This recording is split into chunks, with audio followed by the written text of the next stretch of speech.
welcome to episode 161 of Zapped to the Past. I am Adrian Mills. I'm joined as always by Mr. Graham Raddings. If you haven't listened before, this is a podcast where we discuss games that were released for the Commodore 64. Last week, we looked at our first batch of games from issue 66 of Zap 64, which we are in no way affiliated with, and we got to shoot banditos in Spaghetti Western Simulator.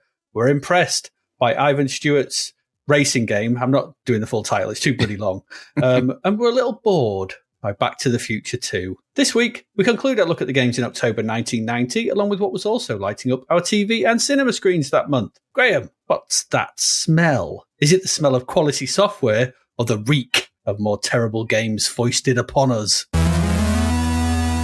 Happy Halloween as we head through the final part of October 1990. And in a crazy month where unbelievably a Florida record store owner was found guilty of obscenity for selling records by the rap group 2 Live Crew, we get ready to run left and right, jump up and down, and collect some very important items as we explore the stunning-looking levels of Flimbo's quest, before we then adopt a silly walk, get our lion-taming hat, and head to the Marriage Guidance Counselor for a slice of unfun in the tragic C64 version of Monty Python's Flying Circus. Though it seems crazy to think of it, the Halloween we now know, with all the fun and fancy dress and such, is a far cry from the turnips, aggressive OAP extortion, and cash demands of the 1990s. It was like a loan shark's costume party. While we black out the windows and disconnect the doorbell, we take a look at another game with superior sound and visuals, but possibly the weakest Viking ever, as we once again look for fairies to rescue in Deliverance Stormlord 2. We abandon all hope as we enter yet another game with eye-watering difficulty and seemingly no instructions in the somewhat ominously titled Satan, before finally nipping to our good old mate Einstein's place, that's Rupert, not Albert, and push and nudge our way around some particle physics mazes in the probably quantum-entangled game Atomix. As the last of the scary 1990 Halloween turnip lights flicker out and budget jack-o'-lanterns start to resemble an OAP with no dentures, we see an uptick in graphic quality. Some nice-looking pixel work in this episode, that's for sure, but unfortunately,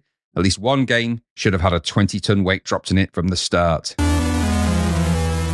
Won't it be interesting to find out? Good graphic episode, this. It is, yes, particularly. Good graphics, yeah. Yeah. So who knows what that smell is? I don't. One might say beautiful plumage in this episode. Beautiful plumage. yeah. One might say that. One very well might say that.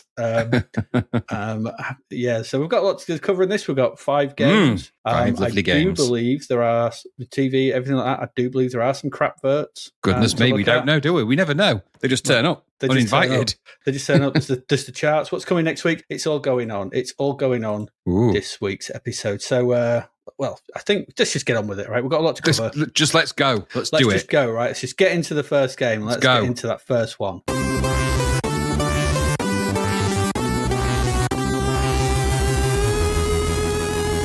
And the first one, 80%. This is Flimbo's Quest. Flimbo, good old Flimbo. So, this was $9.99. As I said, got 80%. It's from System 3. It's very colourful, rather charming platformer shape in Flimbo's Quest. 80% though. Something stinks. Well, it's the smell of quality software. Well, I think maybe, is it a little low for this game? Is it? I mean, we'll see. We'll go through it and we'll find out. Why don't you have a look and see? Have a look and see. Have a look and see. So this was coded by Dave Hogendorf, Lawrence van der Donk, and Patrick Wittmann. I'm very sorry. I do my best. And this is the first time we've seen any of them. That seems to be the first game they made. What was the guy's name who did the coding? Hodor? Dave Hogendorf, Lawrence van der Donk, and Patrick Wittmann. There you go. To be fair, obviously they're talented bunch, so. Yeah, graphics are by Arthur van Jole. J-O-L-E. How do you pronounce that? Joel. Joel. And I don't know. Not that. And Jacco van Triet. Okay, I'm trying my best. You've done very well, actually, because better than I would have done. We've seen both of them before because they worked on Hawkeye. Well, that explains They did the graphics for Hawkeye. A game, I might mention Hawkeye later. And finally, the music's by the Maniacs of Noise, Johan Bjerregaard and Rain Uhand. Uhand? I don't know. Wian. They take the duties on this one. So it's other people. We've seen them before, Johan Bjerregaard and Rain Uhand. And so, yeah, they've done the music on this. So that's seems like quite a talented bunch. Maniacs, Hawkeye graphics, and 3 coders we've never seen before, but are pretty good, I think. The question is, though, we saw the crap bit. What is Flimbo? Who is Flimbo? What is his quest? Why should we care? Why am I telling you about it? Okay. Who the hell are you? Absolutely. Only the Jovitas know. The story behind this quest, well, it's thus. I'm going to read from the instructions here. It's just easier. It's Matt Cale, is it, by the way, before you start? No, I don't believe so. No, it's too simple. The day began just like many other perfect days in Dewdrop Land, but that was soon to change. The fiendish Professor Franz Dandruff was going to see to that. Damn him. The professor had been working for many years on a life extension machine. It works by slowly draining the life force energy from one person's body into another. While the victim's body shrivels up and dies, the other body becomes young and strong again. It's the man himself. Vibrant. He's grown young. He's big and strong. And, who is going to get rejuvenated? None other than the evil Franz Dandruff himself. Well, of course. Of course. But who would be the victim? The perfect person is Pearly, Dewdrop Land's reigning beauty queen. She is young, healthy, particularly good-looking, and best of all, easy to kidnap. Okay. That second thought, Franz Dandruff whisked Pearly away, little suspecting that her boyfriend was Dewdrop Land's resident superhero, Flimbo. Yes. Didn't guess that, did you? Didn't. Flimbo is quickly in pursuit of his beloved Pearly. Flimbo and Pearly? Flimbo and Pearly. All right. Together at last. Hearing of Flimbo's rescue mission, Franz Dandruff releases a horde of creatures to stop Flimbo. Bred in his laboratory, the genetically undesirable mutants, or gums, you and I, soon block every way into Dandruff's estate. All would be lost for Flimbo if it weren't for the greedy magician Daz Bazian, whose only loyalty is to the money in his pocket. It is, you know. And that's it. That's it. There's a bit more in the instructions, but that's more about the game. So that's it. Stop me if you've heard this before, of course. It's another damsel in distress story. It is. We've seen a lot of. But this seemed really familiar because you've played it. I know you played this game. I can't but think the life extension machine draining the princess of the life essence. Exactly the same plot we see in the N64 game Banjo-Kazooie. Sounds very familiar, doesn't it? Because the evil Gruntilda kidnapping Tooty to drain her essence if Banjo can't rescue her. Yeah, I mean, is it just a common trope for these kind of games, maybe? You know, To rescue the princess probably is, but to drain them of their essence so you can become young again. It's just the way that this is presented and think it's just exactly the same as Banjo-Kazooie. Maybe it's a common thing. I don't know, but it is very similar. Anyway, enough of that. On to the game. We've got a decent loading screen depicting our jointless hero. He's got no joints, has he? He's got no elbows and no knees. Does he need them? We saw that in the crap vert. He's just straight armed and straight legged. It's like, I don't know. So anyway, it's the same here. It's nicely drawn though. Some nice shading and dithering. Very it shows our hero there. There's a tune as well as it loads. Nice piece of music. And I'm going to say the music's pretty excellent throughout this. It suits the game as well, which is good to hear. So good work from Messrs. Bjerregaard and Weehand. They've done a very good job. When the title screen loads, you get the option to play with music and sound effects, or just one or the other. And I'd like this, because this is one of those rare occasions where playing with both is actually the best way to play. Because care has been taken, because I think either they've done something clever, or because the sound effects have a channel of their own, and I think they only use 2 for the music. Yeah, probably. So they don't, you don't lose a channel when your sound effect fires off. It all fits. So that's quite nice. A lot of the time we hear sort of a channel cut off when there's a sound effect and stuff, or we don't get it. But here they've sort of cleverly just used 2 channels, or they're doing some kind of clever split channel. And I don't know what the tech is behind it, but it's nicely done, and it's smooth, and it's well presented. It's good to hear. It is good. Very nice. Anyway, title screen. It's got the logo at the top, some options beneath it, as I said. Description of the various items you can collect, cycling in the middle. Good to see. And it's got the credits at the bottom. There's not much to do apart from, you can choose your sound effects or whatever, but pressing fire starts the game. Despite this being a multi-load, which it is, each level loads in separately, the first level, ready and waiting, starts immediately. As it should be. Absolutely. Load the first level in. Don't make me wait again to load stuff in. So that's good. That's nice to see. Straight into the action here. Yes. Yes, it is. Okay, so that's good. Screen is split. The game being in the top 3 quarters, and the UI is at the bottom. The UI shows your score, number of lives remaining, amount of money you have, the timer counting down from 18 minutes, which is what you have to complete the game. Okay. That's not very long. It's not very long. That's not very long. Because what you've got to do, that's really not very long at all. It's also got 2 images on the bottom right and on the left, and don't know what they're supposed to be. I wondered what they were. Are they eyes or? I don't know. It's a family podcast. I've just got to have a look yourself. They looked like something else to me, but they looked a bit dubious. I don't know what that is. I don't know what they are, if I'm perfectly honest, but Yeah, anyway, I don't know what they are. They serve no purpose. And the thing is, like Hawkeye, they had their sort of the Hawkeye's glowing, didn't you, depending on which way you had to run something. Yeah. This could have done with that, maybe, but I don't know. Anyway, there's some Yeah. pictures. I don't know what they're there for, and I don't know what they are. So the game itself, like Hawkeye, it's a bi-directional platformer, which sees you controlling Flimbo in his quest to save Pearly. Pretty simple. Controls are easy enough. Left and right for movement, up to jump, down to drop down a platform. Works perfectly.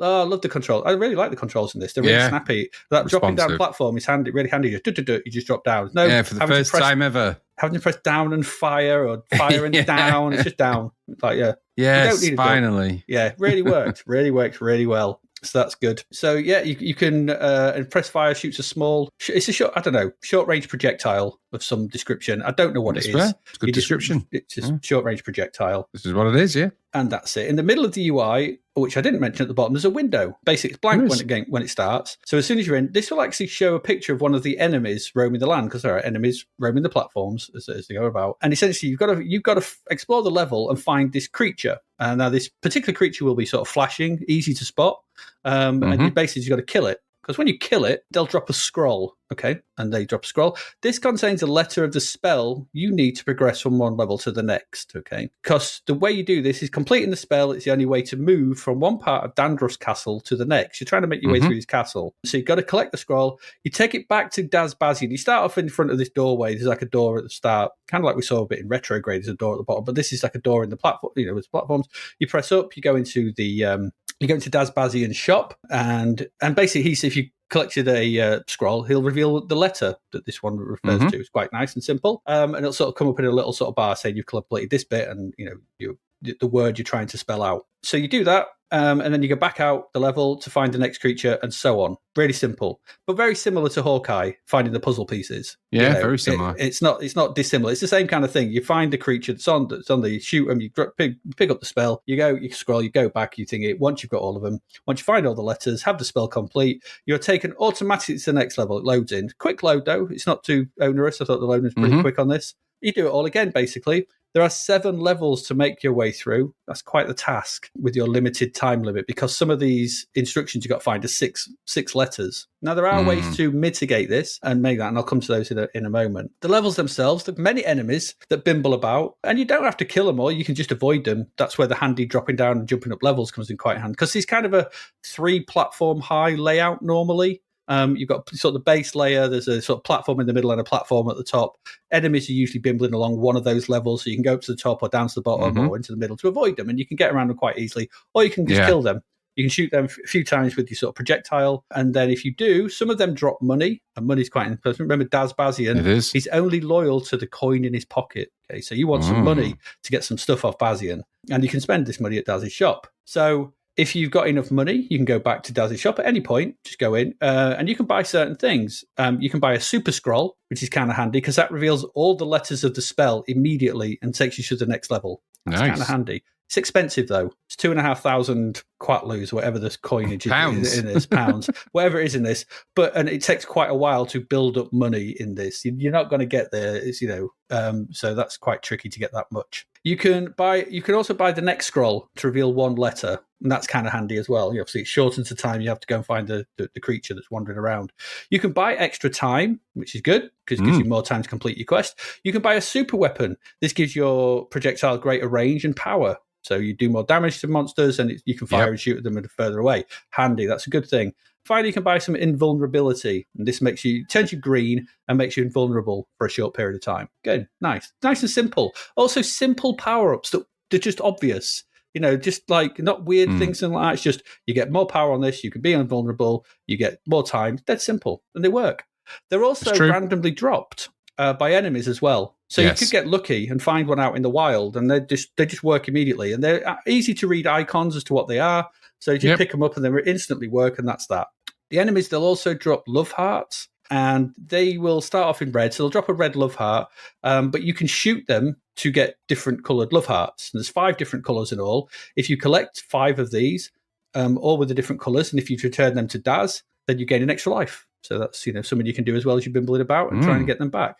The thingy to all this, though, is with the scroll and the love hearts, you have to be careful because you can only carry one object at a time. So if you've got a scroll, then shoot an enemy and pick up the love heart, that scroll is lost. You have to kind of have to find another creature that's the thing and shoot it again, or go back to Daz and sort of drop off the love heart to go back out to find it. That's a bit weird, but it's part of the game. So you kind of got to have a little bit of strategy. Do I pick this up? Do I take this back first? Do I come back out to get it? It's up to you. You know, how you play it's up to you. Yeah.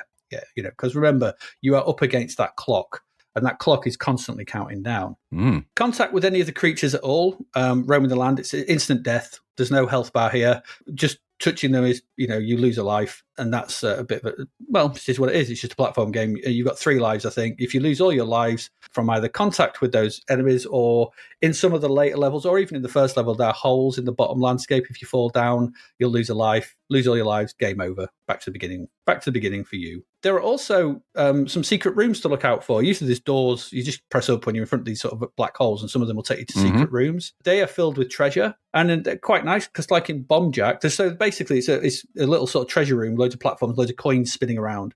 One of the coins, though, is not like the others, and it's a different colour.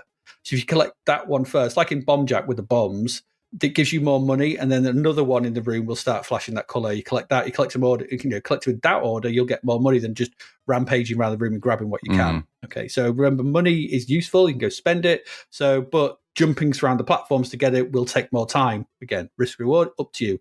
You can nicely design this because it gives you these options to how you want to approach it, and do you go buy more time? Things like that. If you manage to make it through all 7 levels in the time limit, collect all the codes, complete the game. Well done. I mean, it's a simple game. There's nothing much to this. It's find the instructions, the scrolls on each level, progress to the next one. That's kind of it. So, and you complete the game.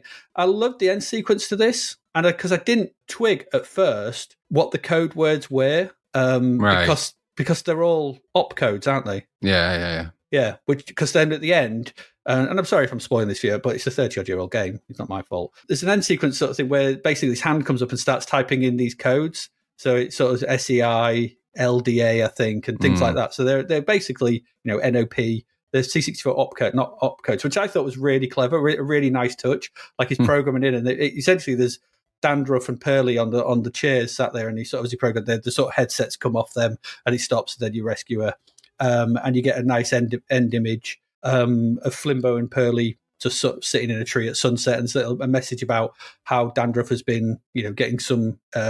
Is he getting some help? I think he said it's just something about him getting some help and sort of trying to rehabilitation and trying to get him back into society, which was quite amusing. But it's quite nice, I guess. You don't kill him. Then that's it. That's the game. Like I said, it's not a wraparound scroll, so you can't just keep walking to the left and right. There is an end to the levels. It would just stop scrolling, and you can't go any further. So this is these are finite levels to the left and right. I don't know how many screens they are. Maybe sort of 6 or 7, 8. Yeah, they're not that massive amounts. They're not massive, but they're nice. So they don't really matter. Let's get the main thing out of the way first. Like I said, very similar to Hawkeye. All right. Yes. It's very, very similar to Hawkeye. Almost too similar. It's not as action based as Hawkeye. I went back to play that, and that's a lot more shooty than this. This is platformy, a lot more sort of thing. So there's a lot less enemies here. But the run back and forth to collect objects in order to progress to the next level is pretty much the same, right? That's you can't get away from that.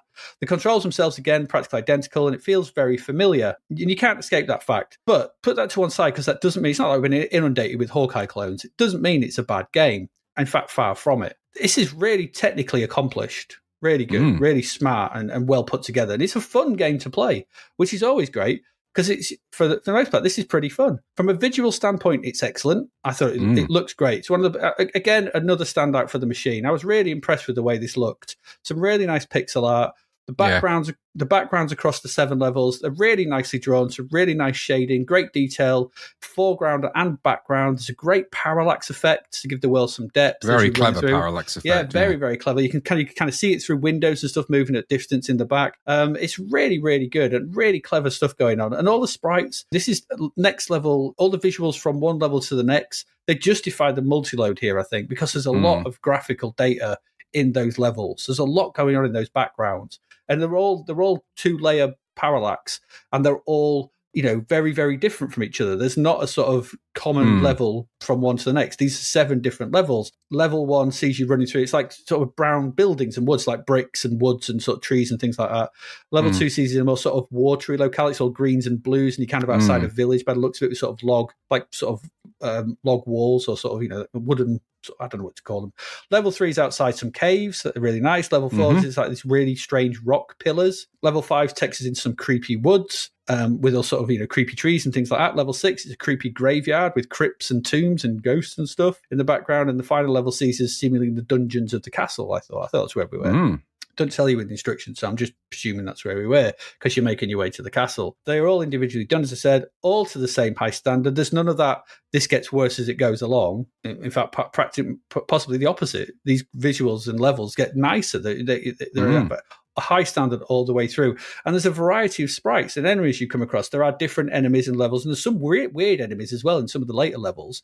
I mean, I think in the crypt one, you're getting chased by like ghosts and ghouls and things like that, and it's some really nice stuff going on. So again, all this different sprite data, all this different background data, it justifies the multi-load, as we've not seen in some games recently, and maybe one we'll actually play today. So yeah, all really good. Really nice looks. Looked really good.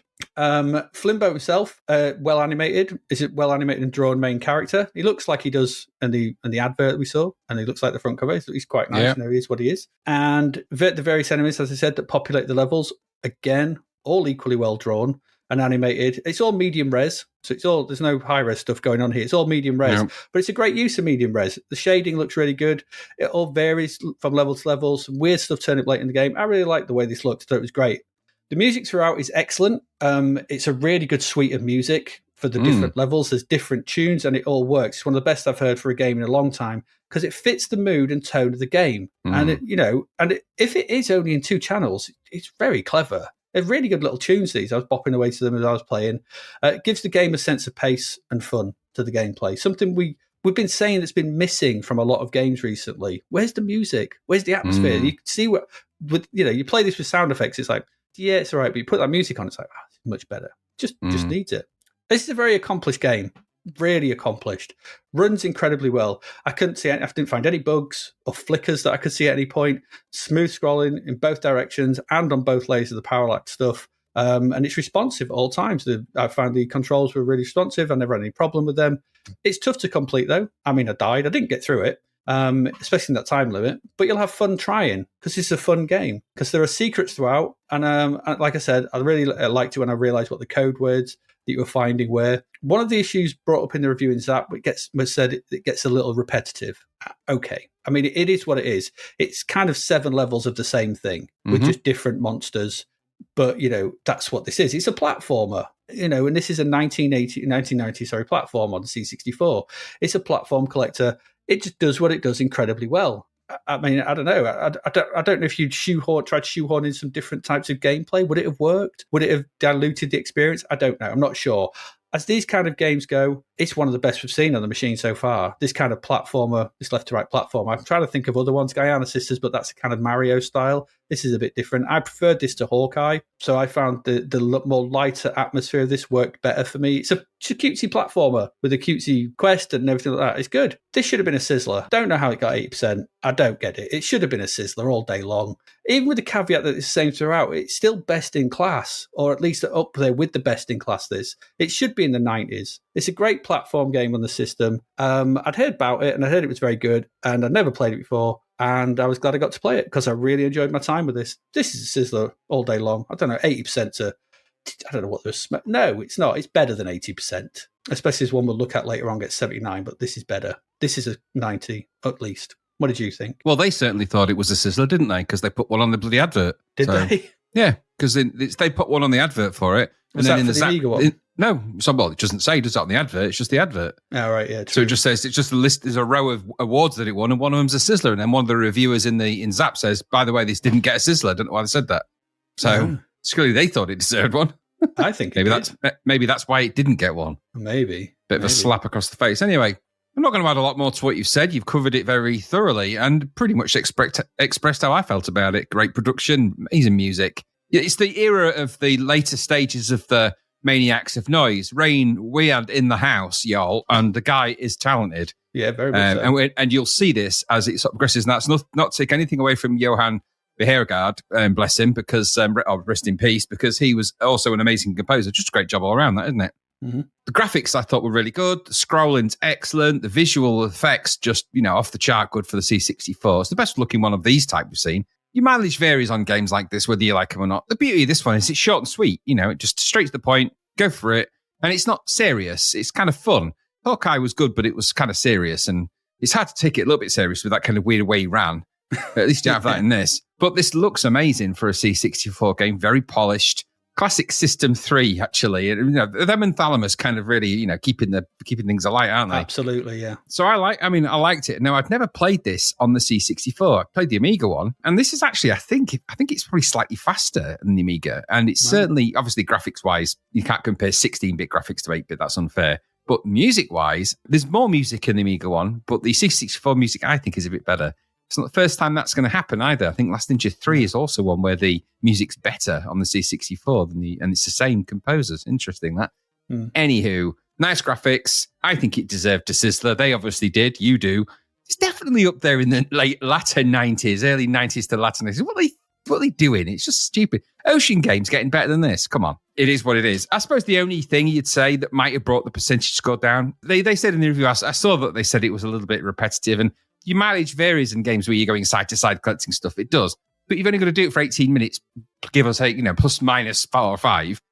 So, and if you get good at this, you'd be blasting through this. It's not designed to be a shooter. That you can shoot is irrelevant because you don't shoot that far. The whole point of this is to think a little bit about the risk and reward, as you said. Yeah, you've done a great job there explaining it all. And I don't think there's much more to say other than I suggest that people go and seek this. I mean, it's well known for being a good one, but go and seek it out, give it a blast. And then look at the Zapped review and go, 80%? Come on, guys, you've been dead unfair. There's a new reviewer in there as well. I don't know if he had anything to do with that. But anyway, I think it deserved much more. Classically good game. This one of the top 10 in the C64. It's in all aspects. Really came together here. Enjoyed it. Good stuff. There we go. From a crap vert, a weird crap vert. It wasn't a crap vert, it was a weird vert. It was a bit angular, wasn't it? It was all a bit pokey and angular. And loads of really weird creatures in the background, but kind of when you play the game, it kind of makes sense. Did it have the monkey in it, that one? I can't find a random gorilla in it. I think it might have had a monkey somewhere in it. Probably. There was a spate of monkeys infiltrating adverts. There was. But it might well have done, but it had the weird dragon and the goblins and stuff in the background. But when you play it, right. All right, yeah, I can actually see that now. But yeah, what a great game.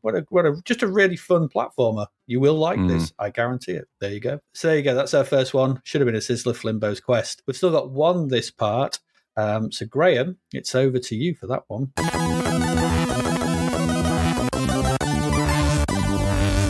And that one, well, it's time to... is there trouble at Mill? I think there very well might be with this one because it's Monty Python's Flying Circus. It's, I've lost all desire to even listen to that music. Why is that? You said for good reasons. Not good in this one. Well, we'll come to that, shall we? We'll come to it. All right, Monty Python's Flying Circus, published by Virgin Games. This got 47%, though, in Zap. Comes in at a sunny £10, $9.99. It was developed by Core Design. Now, get this list of crazy folk who did this. The design was Bob Churchill. He did Rick Dangerous. Wow. And the reason I say it like that is because you're going to, as we go through it, you're going to go, these guys did Rick Dangerous and Rick Dangerous 2. So Simon Phipps did Rick Dangerous, Skate Crazy. The code is by Chris Long. He did Rick Dangerous 2. Graphics, Simon Phipps. He did Rick Dangerous. There's a lot of Rick Dangerous going on here. Music is Dave Pridemore. Now, he did Action Fighter and Jack the Nipper 2. You remember them? No, I don't. Okay.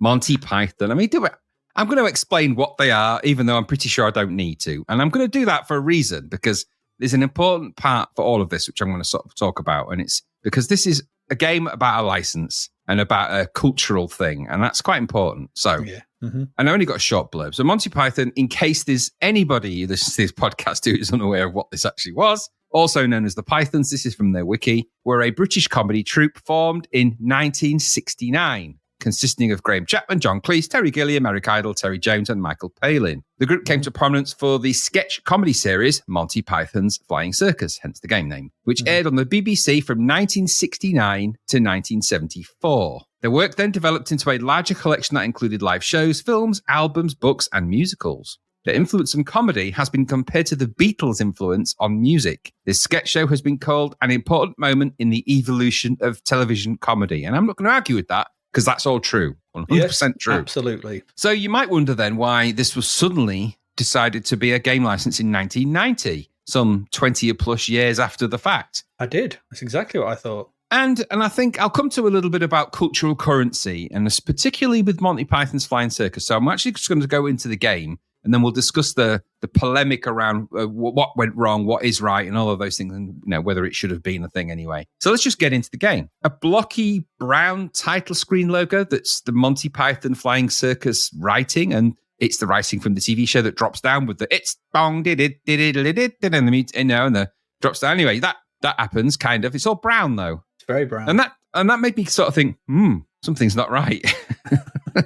No. That was flanked either side by, I think, fairies on with little winged creatures. And then there's some credits at the bottom there. Obviously, it's based on Monty Python's Flying Circus, blah, blah, blah. That's your title screen. I think there is a high score table that appears if you wait around on that, but you'll want to start the game, won't you? Because it's Monty Python's Flying Circus. Mm-hmm. So this is a game of 3 levels. Right? And I'm going to just defer a little bit to I'm going to defer to a little bit for the instructions, and I'm going to skip a large percentage of it. Why? Because there's an entire section that explains how to play Cheese Shop. The Cheese Shop section in this is actually just the security for the Cyberload, which we didn't have because our version was released of its cracked. Released of its I did wonder protection. where the Cheese Shop bit was. So you had to identify the cheese, and that was your protection. All right, that's probably the funniest bit in this game. I was wondering where it was. Exactly. So there's a whole section that describes the cheese. Now, principally, this game is about the stuff that's in Monty Python's Flying Circus, but not necessarily what Monty Python's Flying Circus was. And it's a very difficult concept to get your head around what I mean by that, but I will explain it. Okay. I will explain it. In fact, actually, I could caveat this by saying this is probably more likely based around the animations of Terry Gilliam than this is actually based around Monty Python per se. Very much but, so. Okay, it is what it is. So the game then, it says the game is a game of skill and fun. Now, neither of those two things are correct because it's not like it, but okay. As games of skill and fun go, this is one of the skillest and funnest games you could ever wish to read. Now, first thing I'm going to say about these instructions is never try and write like Monty Python's Flying Circus unless you were in Monty Python's Flying Circus. Yeah. Because whenever anyone tries it, it just doesn't work. It's just not Monty Python. Now, I can't make this more Monty Python-y. That's, writing as part of Monty Python's Flying Circus is the remit of John Cleese or any one of the Pythons that are still alive. Mm-hmm. So it says you control Mr. D.P. Gumby, who is a character from Monty Python's Flying Circus, or one of the sketch characters. And understandably, you have to get back his 4 pieces of brain because they've always, I think they're the ones that come, what's the catchphrase about brains in it? I can't remember. God, no. Anyway, this is not easy. If it was, this game would not be a game of skill and fun now, would it? See what I mean? Don't try and write like Monty Python if you can't. Don't do it. Don't do it. It's bad. There are 4 skill and fun levels to this game. A piece of brain is being held on each skill and fun level. Sorry, there's 4 levels. The levels are all quite different in a skill and fun sort of way. But all of them have things in common. Good things like sausages, eggs, beans, spam, and in brackets skill, and cheese in brackets fun, and bad things like dead parrots. Because each level is quite different in a skill and fun sort of way. I'm getting tired of saying the word skill and fun, but okay. Mr. Gumby cannot always walk, so his body is changed to suit the surroundings, like on the first level, where he is changed into a fish to swim in the maze-like underwater caverns. When the level runs out, and there is no more, Mr. Gumby is changed back to normal. Well, normal for him. And he is sick. All the good things picked up along the way go into a big hole and are counted for points. Best of all, if you've got 16 lots of spam, Mr. Gumby can have a piece of brain back. Then you have to do it all again. And then it just says in a section, an argument. Here's a fun game to pass the time. Before Gumby is sick, you can get lots more points by arguing with the minister for pointless arguments. The longer you keep your argument going, the more points you get. Now, I never saw what that was in the game when I played it. Not once. Neither did I. I'm wondering if that's something to do with the Amiga version, because the Amiga version has way more stuff in it than the C64 version in terms of Monty Python-ness. Then there's a little bit about how to argue. I won't go into that because it's not in the C64 version, I'm pretty sure. And then there's a list of the various things, vitality, lives, spam count, score, the things you can cut up. It says bad things, there are found in each level. Shoot them for points or avoid them. Some do not like to be avoided, and some are bigger and bad than others. Some need to be hit with more fish than others before they blow up. All of them are bad because they hurt Gumby and drain his vitality. Okay. So anyway, so that's essentially the game. And then there's in the instructions, there was a whole series of pictures of cheese. Okay. Mm-hmm. Now, before I carry on, just put your hands on either side of your body and grip tightly just to make sure your sides aren't splitting. because, that's the last thing I want. So like I said, title screen starts. Boom. Two little things. Monty Python Flying Circus logo-ish in kind of brown, all right? And then you start. And then you'll get level 1. And then the horror of what befalls you happens. Now, in the Amiga version of this, there's a lot more characterization. It looks more like the animation style of Terry Gilliam. In the C64 version, while the main character of Mr. Gumby kind of looks a little bit like he would if he was animated by Terry Gilliam, in that it kind of has the shape. The background details are crap. No other word for it. In fact, every other detail in this game is crap. Yep. The idea of level 1 is that you've got to walk from, essentially at this point when you start, is walking from right to left, avoiding sort of objects, jumping over things, shooting this block, what looks like a piece of toast, I think. I don't know what it is. At things if you can. It only shoots a short distance in front of you anyway, and it's also really slow to respond to the fire button when you press it. It kind of lags anyway. As you'll walk along, you can jump with the joystick. So joystick controls for directions. Jump is push up, and fire will be your weapon. You can crouch down as well. And then the idea is you've got to just avoid the stuff. And the stuff is meant to be random Monty Python stuff. Giant weights, which they're not giant. Upside down feet. It's stuff just that's crammed all borrowed essentially from the animations that don't really look like anything that's been drawn by anyone that knew what they were doing. Now that surprises me, given that this is the people that made Rick Dangerous. So I don't quite get what they were doing with this. Mainstay of the level is, I guess, the screen that you control. Maybe I say 3/4 is probably the game. The scrolling area. I'll come back to the scrolling in a moment. The bottom area is some kind of UI, which is just a load of pipes, and then this kind of your energy in your lives, and I think the timer. You've got like a timer that runs down. Yeah. Now, the problem number 1 here is, aside from the controls being a little bit laggy, is that this is a push scrolling game. Now, I cannot, for the life of me, fathom why. I can't get my head around it. I've thought about it and thought about it. There's nothing going on in this game. When we just played Flimbo's Quest. Yeah. Where you've got exemplary graphics and scrolling, I cannot get my head around why this push scrolls. So you walk over to the right and it scrolls a bit, and you walk over a bit when it scrolls a bit. Now, I can tell you that's very disruptive for a game like this because it doesn't work. We saw it with a Yogi game, I think, at one point. That did I think it was one of the Yogi games. But either way, you get so far across the screen and it scrolls a bit. And it makes for a jerky, unpleasant experience. Now, add to that, I liked the Monty Python Flying Circus music. I liked it. I don't like it anymore, though. Why is that? Because on this game, it plays as a loop. It gets to the and then it just goes in a loop, and it does that constantly all the way through the damn game. To the point when you need to put something in your ears. It's awful. It's not a shrill version. It's just kind of discordant and loud in a C64 aggressive way where someone's just abused the SID chip a little bit. It's like it's not very nice. And it's not very nice to hear it over and over again. It drills into your soul. After a while, you'll go through the level a bit of the walking part, and then you turn into a fish, I think, and you're flying through some kind of pipes and tubes. It feels a little bit more like a crap version of Cybernoid at this point, and in a weird way, because you've sort of got to navigate your way through. There's all sorts of things flying at you and enemies all over the shop all looking to take your energy away. If you take all your energy away, you lose lives, and same sort of standard game logic applies. And you will restart in the bit you were at, just about. But it's really unpleasant on the eye. It's a bit like a cross between a crap pipe mania in terms of the background, with a really weird sprite that you're meant to be, I think, is leaning into some of the other Monty Python sort of fish things from maybe Meaning of Life and stuff like that. And then if you go through all of that, and periodically you have to stop, and I wouldn't say it was a boss fight, but periodically you get disrupted by what are supposed to be, I think, characters from the Monty Python universe. So at one point it was the guys from the Spanish Inquisition, so it would be Cardinal Fang, wouldn't it? And a few others. It's what they meant. It's like a red splat, but it was meant, I kind of got what it was meant to be because it was red. I thought, that's the only thing I could think it was. Yep. Other than that, you're flying around Monty Python-esque pipes and landscapes in various guises, not in an enjoyable way, in a fairly because at this point, when you try and control it, it automatically floats up all the time. So you're constantly pushing down on the joystick and you've got to move around. It's just unpleasant to play, and it's not very nice on the eye. Level 2, believe it or not, more of the same. Same. It's slightly different variation of background detail when they're left to right scrolly parts, although it's to go push scrolling again.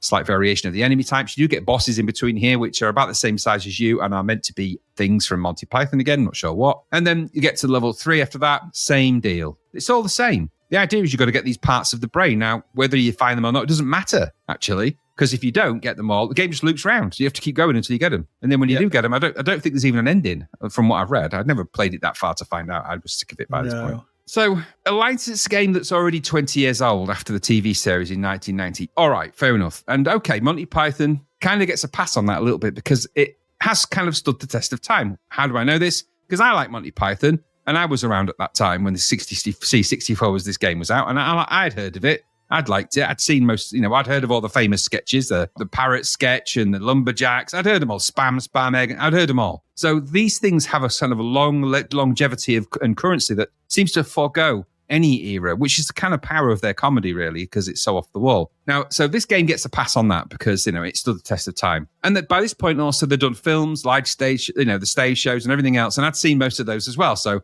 I feel like Terry Gilliam's style of animation for the Monty Pythons, whether it was in Holy Grail, or whether it was in Life of Brian, or whether it was in Meaning of Life, or any of, or even and now for something completely different, whether it's the TV show or the film, or whatever. Mm-hmm. I felt like it had been ingrained in me. It's part of Britishness, and I think that's it. So it's a British institution. So this game's representing a very core Britishness, even then. So you need to get it right. You need to get it really right. Mm-hmm. So this is a British institution, having invented some of the most memorable off-the-wall comedy sketches of all time. This has some credentials to live up to, doesn't it? Now, bear in mind, they have invented some of the most famous characters that go with those sketches of all time. Why on earth would you choose this one? Gumby. Gumby is he does pop up from time to time in the show a few times. Okay, fair enough. But there's so much in here. You could have made this. This is the one time when a point and click or a game like a sort of a walk and seek type game you could have really laid that into something if you made it into something.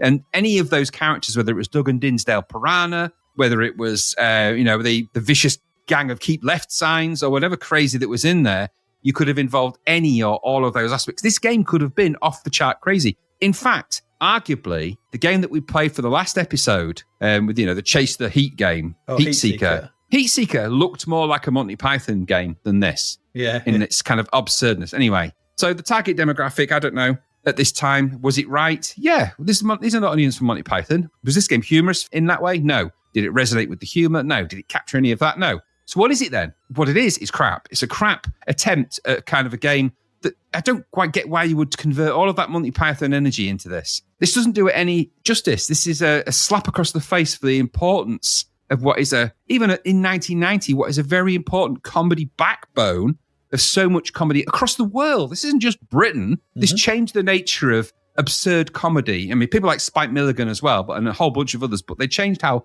it took Mickey out of the class structures and some of those things that at this point in British culture were kind of, weren't necessarily fun to be ridiculed, certainly in the 70s. So the guys in suits, the bankers, and obviously some of it's not necessarily culturally appropriate these days, really. But at the same time, there's still plenty that is. So the Amiga and the ST version, graphically rich, okay, that looked nice. And they could carry it off. I think that's probably where this began, really. I think this was probably aimed at the 16-bit world plus. Yeah. It's actually out on pretty much everything. And I had a look at all the other versions because mercifully someone's done a video on YouTube of comparing all the different versions. And I mean, aside from the garish colours, the Amiga and the ST ones are the standout winners, really, in terms of the extra bits that are in there. There's more scenes from the sort of animation. There's more close-ups of the Gumby character.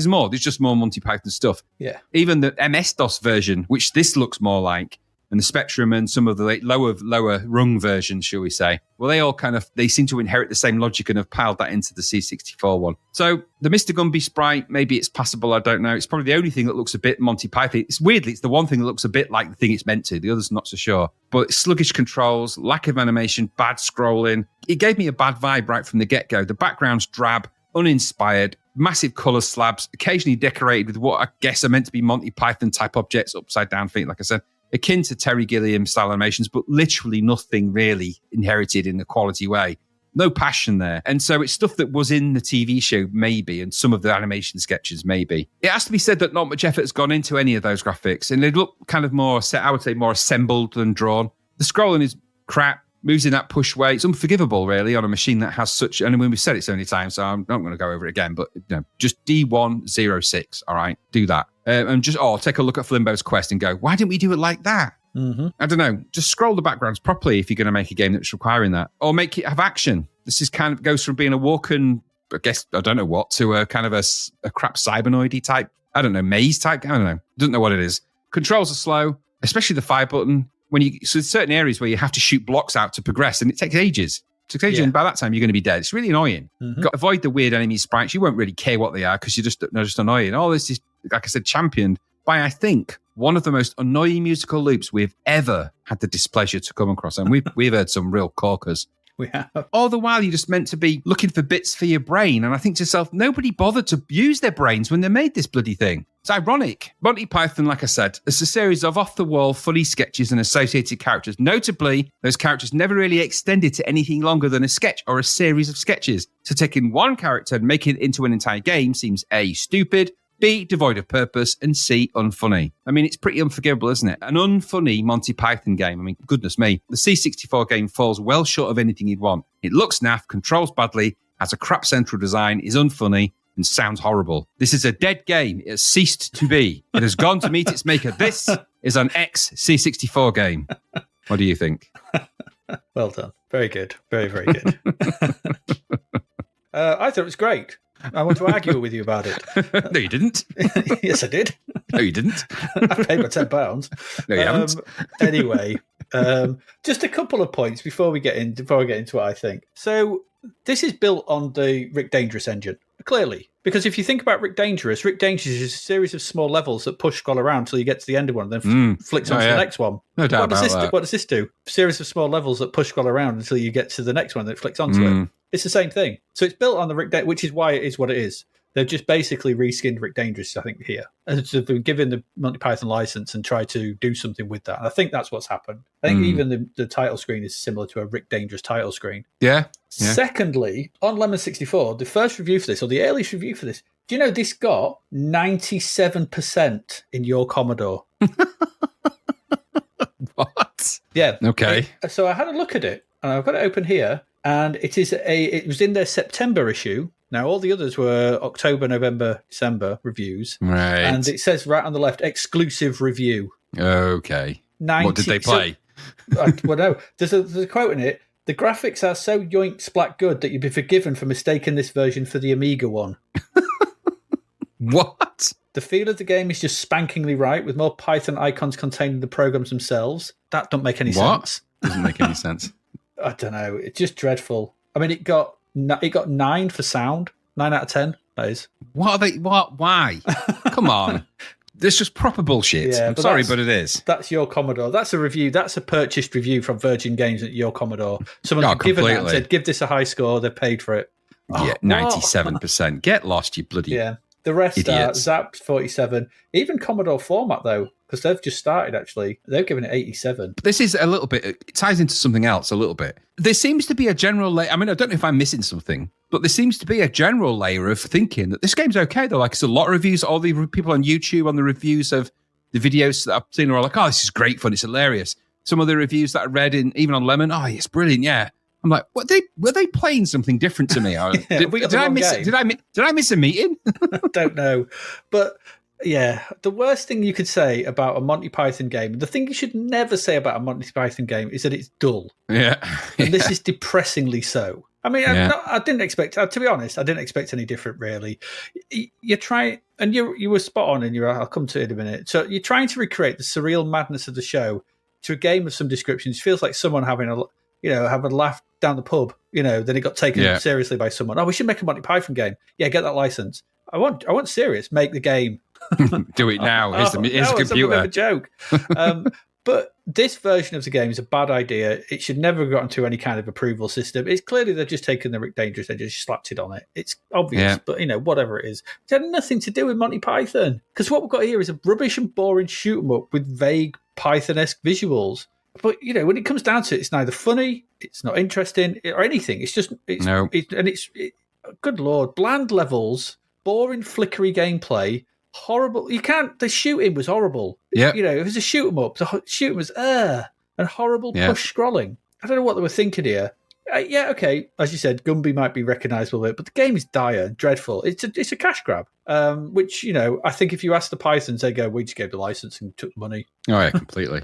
I think they'd be quite honest about it. Poor on all levels, this. And you're right, the music is bloody abominable. And you were bang on, because if you think about, and you probably played this, maybe, I think, Simon the Sorcerer? Yeah, played that, yeah. Eric Idle? Eric Idle, yep. You think of that, and there you go. That's your template for a Monty Python game, or even Zach McCracken, Maniac Mansion. They are more Monty Python-esque surreal adventures than the Monty Python game is. They took those ideas, Tim Schafer and all that lot for Grim Fandango, all those kind of weirdness. Yeah, your Monkey Islands, your games like Monkey and things like that. They took the surreality, and if ever a package was waiting for the point and click, walk around and chat with stuff and come across all those different characters, then it's the Monty Python license. Yep. It's such a waste. It's such a missed event. Such a missed, opportunity. Yeah. Shocking. But I don't know. What a dreadful thing. Terrible. Let's not speak of it anymore. No. Rubbish. There we go. That's 2 games. They couldn't be more opposites if they tried. No, they really couldn't. We're going to take a quick break. Try and cheer ourselves up, and we'll come back. We are looking at film and TV in October 1990, so please do stay with us.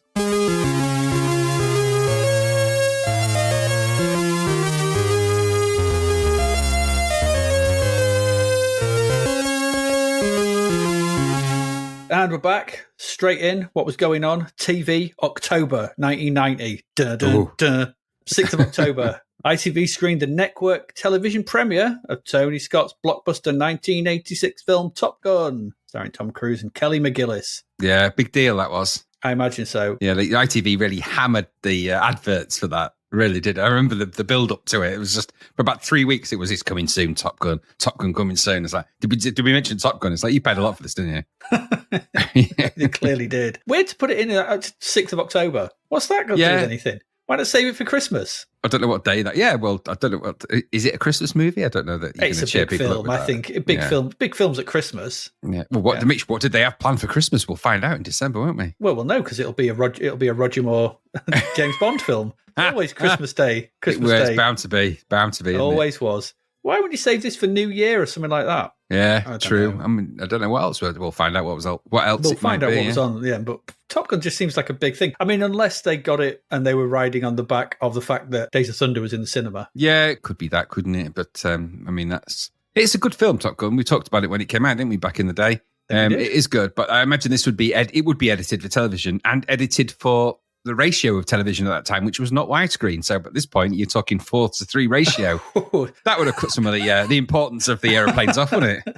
You'd have go. It's not an F-16. It's just a 1.6. Where's the F? It's a 16 bus. It just scroll across to the F part. Oh, there it is. It might not have taken your breath away either on TV. But it would be some of those Tony Scott filters would have been far too much for a CRT TV to handle. My dad would have been banging on top of the telly. There's something wrong with the colour. It's gone wrong. It's all red. It's all red and for pink. No reason. Oh no, you've magnetised the telly, you idiot! Somehow I haven't been near it. It's been Tony Scottified. Anyway, 15th of October, BBC One launches a new weekday morning service called Daytime UK, linked live from Birmingham and running for 4 hours from 8:50 a.m. until lunchtime. The new service includes hourly regional news summaries broadcast after the on-the-hour news bulletins. All right. That sounds exactly like it is. It was at the time. So they've just branded something they were already doing. Yeah, I think they were. I mean, this is obviously, I think this is probably the early version of News 24. Yeah, maybe something like that, yeah. Live from Birmingham. It always makes me laugh, though. You get the news, then you get the regional news, then you get the weather, then you get the regional weather. It's like, oh, for goodness sake. Yeah, we could see what the weather was going to be like on the national one. We know where we are in the country. Exactly. Now for the weather in your region. Hiya, everyone. Hiya. The weather from Cleethorpes. Let me tell you, it's lovely. It's lovely. It's a bit warm. See you later. Ta-ra. It's a bit warm. Be careful of those seagulls. Sticker rock prices are lower than they used to be. So head on down. Absolutely. And it's 5 donuts for £1. It is actually 5 donuts for £1. Not anymore, four and a half. £2.50 now. That's bloody inflation, that is. Some of the shops, it's 5 for £3. It's £3 for still £5. got they're still covered in sugar. So covered in sugar. Absolutely. I was hepped up on goofballs for days after finding them the other day. I tell you, my eyes went like Homelanders from The Boys. I was just torching buildings for about a week after all the sugar I ate there. Couldn't help myself. Also, 15th of October, your favourite returns, Graham. Fireman Sam. New series. New character named Penny Morris. Yeah, Penny Morris. She was stalked by naughty Norman Price in that show. Just so you know. Fred, can you remember what episode where you gave your treatise on Norman Price was back in the day? I wish I can remember what episode it was. It was early on because it's when he obviously Fireman Sam was it's set in Pontypandy, isn't it? And it was permanently they had a twisted fire starter amongst them who was naughty Norman Price. During this particular return, he tries to drown two of his best friends in a cave. Honestly, the guy, it's crazy. It's crazy. It's God crazy. Lord. He does. He really does. I'm not making any of that up. He does. So. Wow. Yeah, but I missed a trick. Not watching Fireman Sam. They chuckle about it. Norman, you. It's like you can see him. Like next time, I'll get him. Next time. Well, he shares the same name, doesn't he, as Norman Bates? Exactly that. I had an uncle Norman as well. I had to keep my eye on him too. There's a hotel in Pontypandy up on a high hill, and just don't stay there, like a motel. The Price Motel. Don't stay in it, for God's sake. Norman Price. Naughty Norman Price. Have you been starting fires again, Norman? Where to you going, Norman Price? Anyway, 18th of October. And he rode up. That day's edition of BBC One's Question Time from Edinburgh comes the first edition of the programme to feature 6 panellists. After delays required the last-minute substitution of 2 guests. Tony Benn, Margaret Ewing, Andrew Neil and Malcolm Rifkin were originally scheduled to appear, but Menzies Campbell and Magnus Linklater are drafted in when Ben and Neil are late. They then arrive 20 minutes into the programme and join the discussion. It's all going on in Question Time. That's it. That's the highlights for the month. The TV highlights: Top Gun, Norman Price, boring news, and a Question Time kerfuffle. Well, the Question Time kerfuffle wins my Dodson Award. Dodson, we've got Dodson here. Dodson. It's the Dodson Award. I was looking at it going, I can't put any of this in. That's this month's Dodson. Yeah. Anyway, for those who don't know what Question Time is, who may not live in the UK, it's a round where people from the public get to question the politicians of the day, and sometimes maybe a politically orientated celebrity who sometimes has views on the matter, or a businessman. Usually, it's just an opportunity to spout the party line, whatever the party is. They just spout the party line. Yeah, so they never get anything done on it. It's always a bit rubbish. New shows though. 3rd of October there was Canned Carrot. There was, yeah. That's the Jasper Carrot sort of sketch show with a bit of a sort of monologue in, sort of delivering a bit at the front end and some sketches throughout, I think, if I remember rightly. I'm a fan of early Carrot. Yeah, his monologues are all right in it. There's a sketch in it called The Detectives with, I think, Robert Powell. That would go on to become a full TV show, wouldn't it? Yeah, it did. I just didn't get the joke, I don't think. I liked some of the monologue stuff, and it's actually, when you watch the monologues now, they're actually very ahead of his time, and people like Michael McIntyre owe a lot to Jasper Carrot, way more than I realised, and upon watching a bit more Carrot again. But even so, I don't know. My comedy tastes have changed a lot since they then. have. I still laugh at the classic Carrot, the albums I had. That's a bit like early Billy Connolly. Don't get me wrong, Billy Connolly was an amazing act, but his early stuff, like this guy's early stuff, they're good stuff back then. Yeah, very good. Also, 3rd of October there was The Trials of Life. Oh, serious, but this was a David Attenborough thing. Yes, it's another one in the series of David Attenborough, like Life on Earth and those kind of things at that time. Okay. Every few years you'd get a David Attenborough. It was a big deal for the BBC. They spent most of the budget on it. Yeah. But it is some of the most amazing wildlife photography, on the planet. Ironically, on planet Earth. This one you included where he sat amongst 120 million crabs. The crabs don't get a lot of love on this podcast, so I thought, yeah, exactly. And now David Attenborough is walking amongst the 120 million crabs, all rutting and making more little crabs and going to mate. They can't swim, and he disrupts their little festival. He just walks in like a giant non-crab, like, "Hey, you guys! Get off! It's our party! Get out!" Flaunting his ability to walk forwards. Yeah, then he just picks one of up and goes, and here, look at all these eggs. It's like, put it down, you. There's that bit when he sat down on one. He sat down on a rock talking about it, and once he's climbing up his leg. Yeah. I mean, they're not going to hurt him or anything. Hey, I'm crabby. He is at that point, massively overwhelmed. If they decided to rebel, he's doomed. isn't he? The crab rebellion.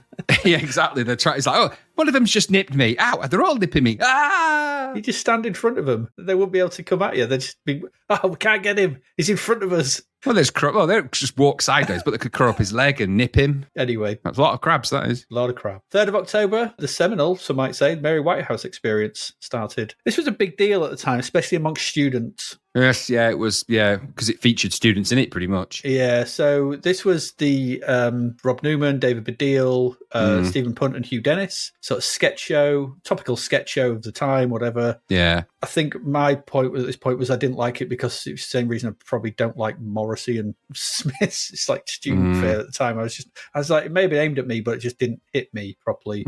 So some of it's okay. It will lead to them being, once they split, don't they? Once they leave, Shed, Punt and Dennis, Baddiel and Newman become massive.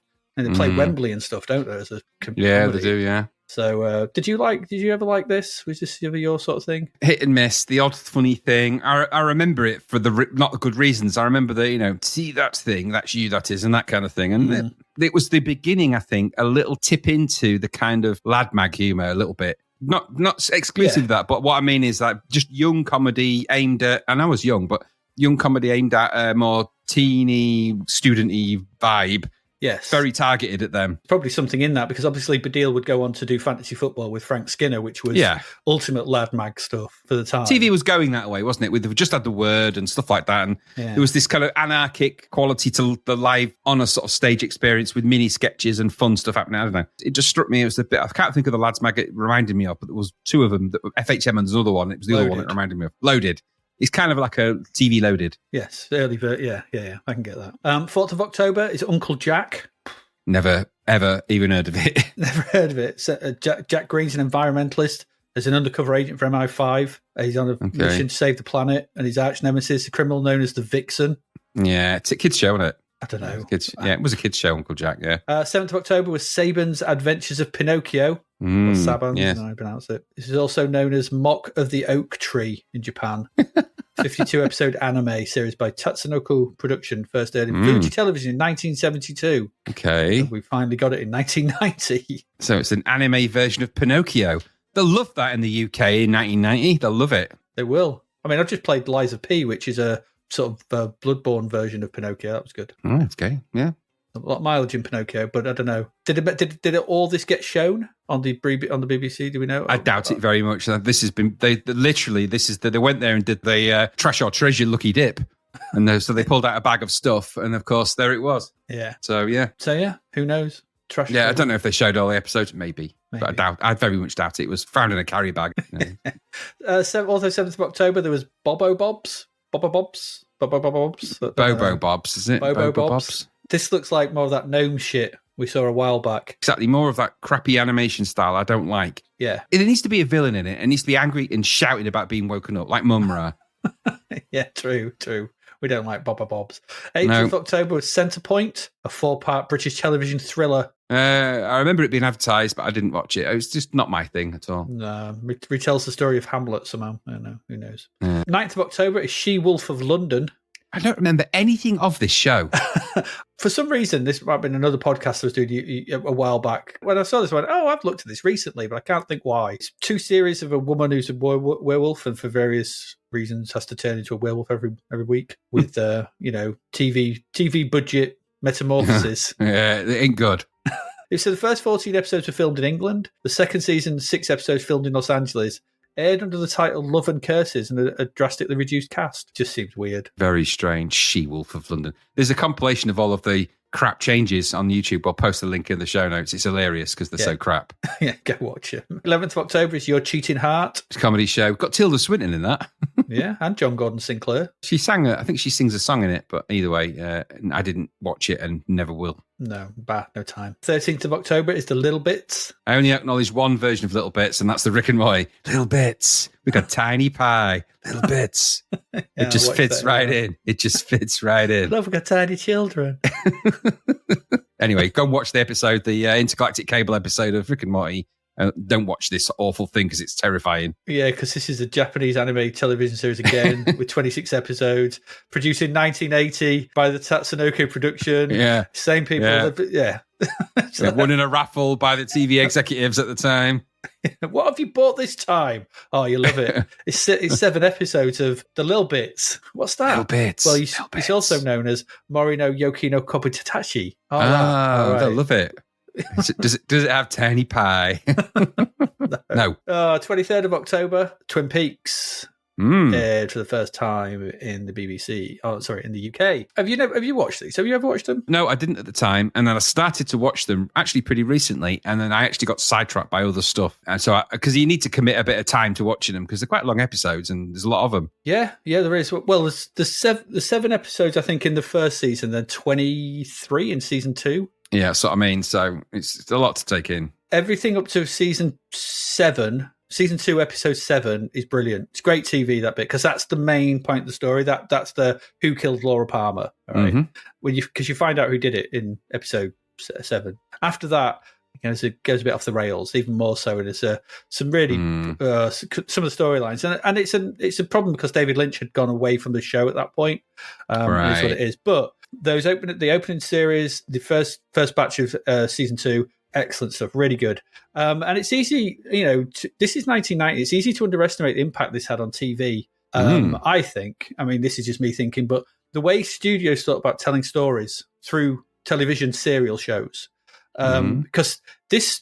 David Lynch said, he took elements of soap operas at the time, to Days of Our Lives, things like that, because there's a joke soap opera in the show, which they watch on the TV. Because it took as much from that as it did from, crime dramas of the time and things like that. And when you think of most TV at the time was episodic. So you'd have a beginning, middle, and end each week. You'd have a short, a story condensed within an hour. So all your TV shows were generally around that. This kind of came along and went, no, we're going to tell a story. And we're not even going to give you the ending at the end of season 1. We're going to continue it and continue into season 2. That's kind of what we have now with our TV shows. You get 8 episodes or something on Netflix, and it's, you watch the whole thing or whatever. It's that kind of stuff. We got stuff like Murder One in 1995. We got the X-Files in 91, 92.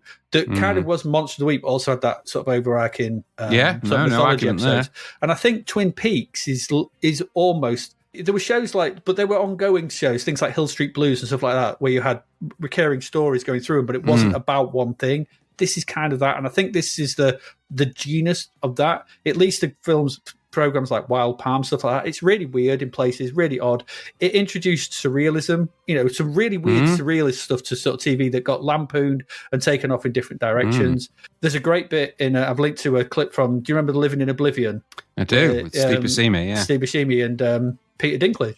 It is. The bit about dwarves in dreams, because this introduced the dwarf in dream being a cliche, because there's the backwards talking dwarven guy. There is. Dwarf, and things like that. And, there's the bit with Peter Dinklage is like, why have you ever had a dream with a dwarf in it? And it's like, obviously this is where that comes from. And then we got season 3 recently, which I know frustrated loads of people. I can't even begin to explain season 3. Right. But it's very David Lynch. And I think it's David Lynch having a bit of a laugh. But the great thing about this is it was a really unusual TV. It was someone coming in from cinema who'd done Blue Velvet, Dune, Elephant Man, and just making a stamp on TV. And I think that's great. And also as well, it led to Fire Walk With Me, the film, which is brilliant. Yep, it did. But so Gary, if he was here, he would equally wax lyrical. Brilliant Twin Peaks. Always loved it. Always will. Yeah, it never twigged with me at the time. It's something I've been meaning to get to because I've been actually going through all of his kind of films at least, and I'm getting to the TV show. Like I said, I started watching them, and it is intriguing. And there's a definite line you can draw between that and the X-Files. There's no doubt about that. But also it is a really good pastiche of a lot of American cop shows as well. It is a really good a pastiche of those things, and I was quite intrigued by it. But it also plays heavily into the Blue Velvet kind of camp. Yeah, because it's dark as hell in places. Really, I mean, the whole Laura Palmer story is really dark. Really it's from what I watched of it, and I say I'm going by the more recent rewatch of I think I watched the first 4 episodes of season 1. It is genuinely intriguing stuff, and it is very, very Blue Velvet, Wild at Heart kind of vibe. So all good, all good. Yeah, very good. 24th of October, there was Blood Rights. I never watched anything about it. It's got Christopher Eccleston in it, though. Yeah, okay. In his first TV appearance, apparently. Wow. Well, good old Chris. He'd go on to be Doctor Who, wouldn't he? Well done. Yeah, Well spitting done, at the Daleks, which was the first name they thought of when they meant that episode, and then they changed it to something else. Gobbing at the Daleks. He does actually spit in a Dalek. He's like shouts at a Dalek how much he spits at it. It's quite funny. 26th of October was Coasting. This. God, Drama did you watch set on it? Blackpool Pleasure Beach. I didn't get a chance, no. Oh, no, did I? Yes, I did have a quick look. No. Talk about dull. I mean, it's a drama set on Blackpool Pleasure Beach. Yeah, we've got no coke in the Hooker Duck. Oh, bloody hell. There you go. That's episode 1. The goldfish is dead in the bag. Oh. The roller coaster won't start, Dave. Oh, bloody hell. Oh, it won't turn on. Oh, bloody hell. Turn it on then. There's no water in the log flume, Dave. Oh, bloody hell. Turn it on.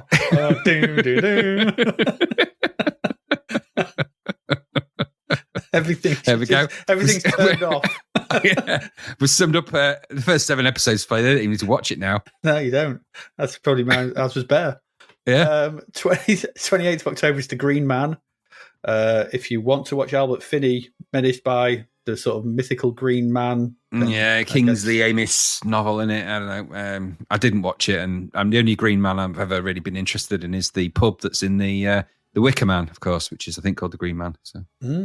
Yes. Finally, 29th of October is Keeping Up Appearances. Patricia Rutledge in it. Hyacinth Bouquet, yeah. Just totally not my demographic at all at this point. No, it's the sort of thing my mum liked. So. Yeah, if you liked, what was the other one? I don't To the Man believe Born, it. Victor Meldrew one. Yeah, but this would lead to another massive thing. And on every Christmas, there was always a Christmas special. Yeah, what would Hyacinth get up to this time? To watch I never watched. Yeah, because she was a normal working class, I want to say working class, middle class woman, but had illusions of being very posh. Yes. Hence the reason it was Hyacinth the Bucket, but her, Hyacinth Bouquet, that kind of thing.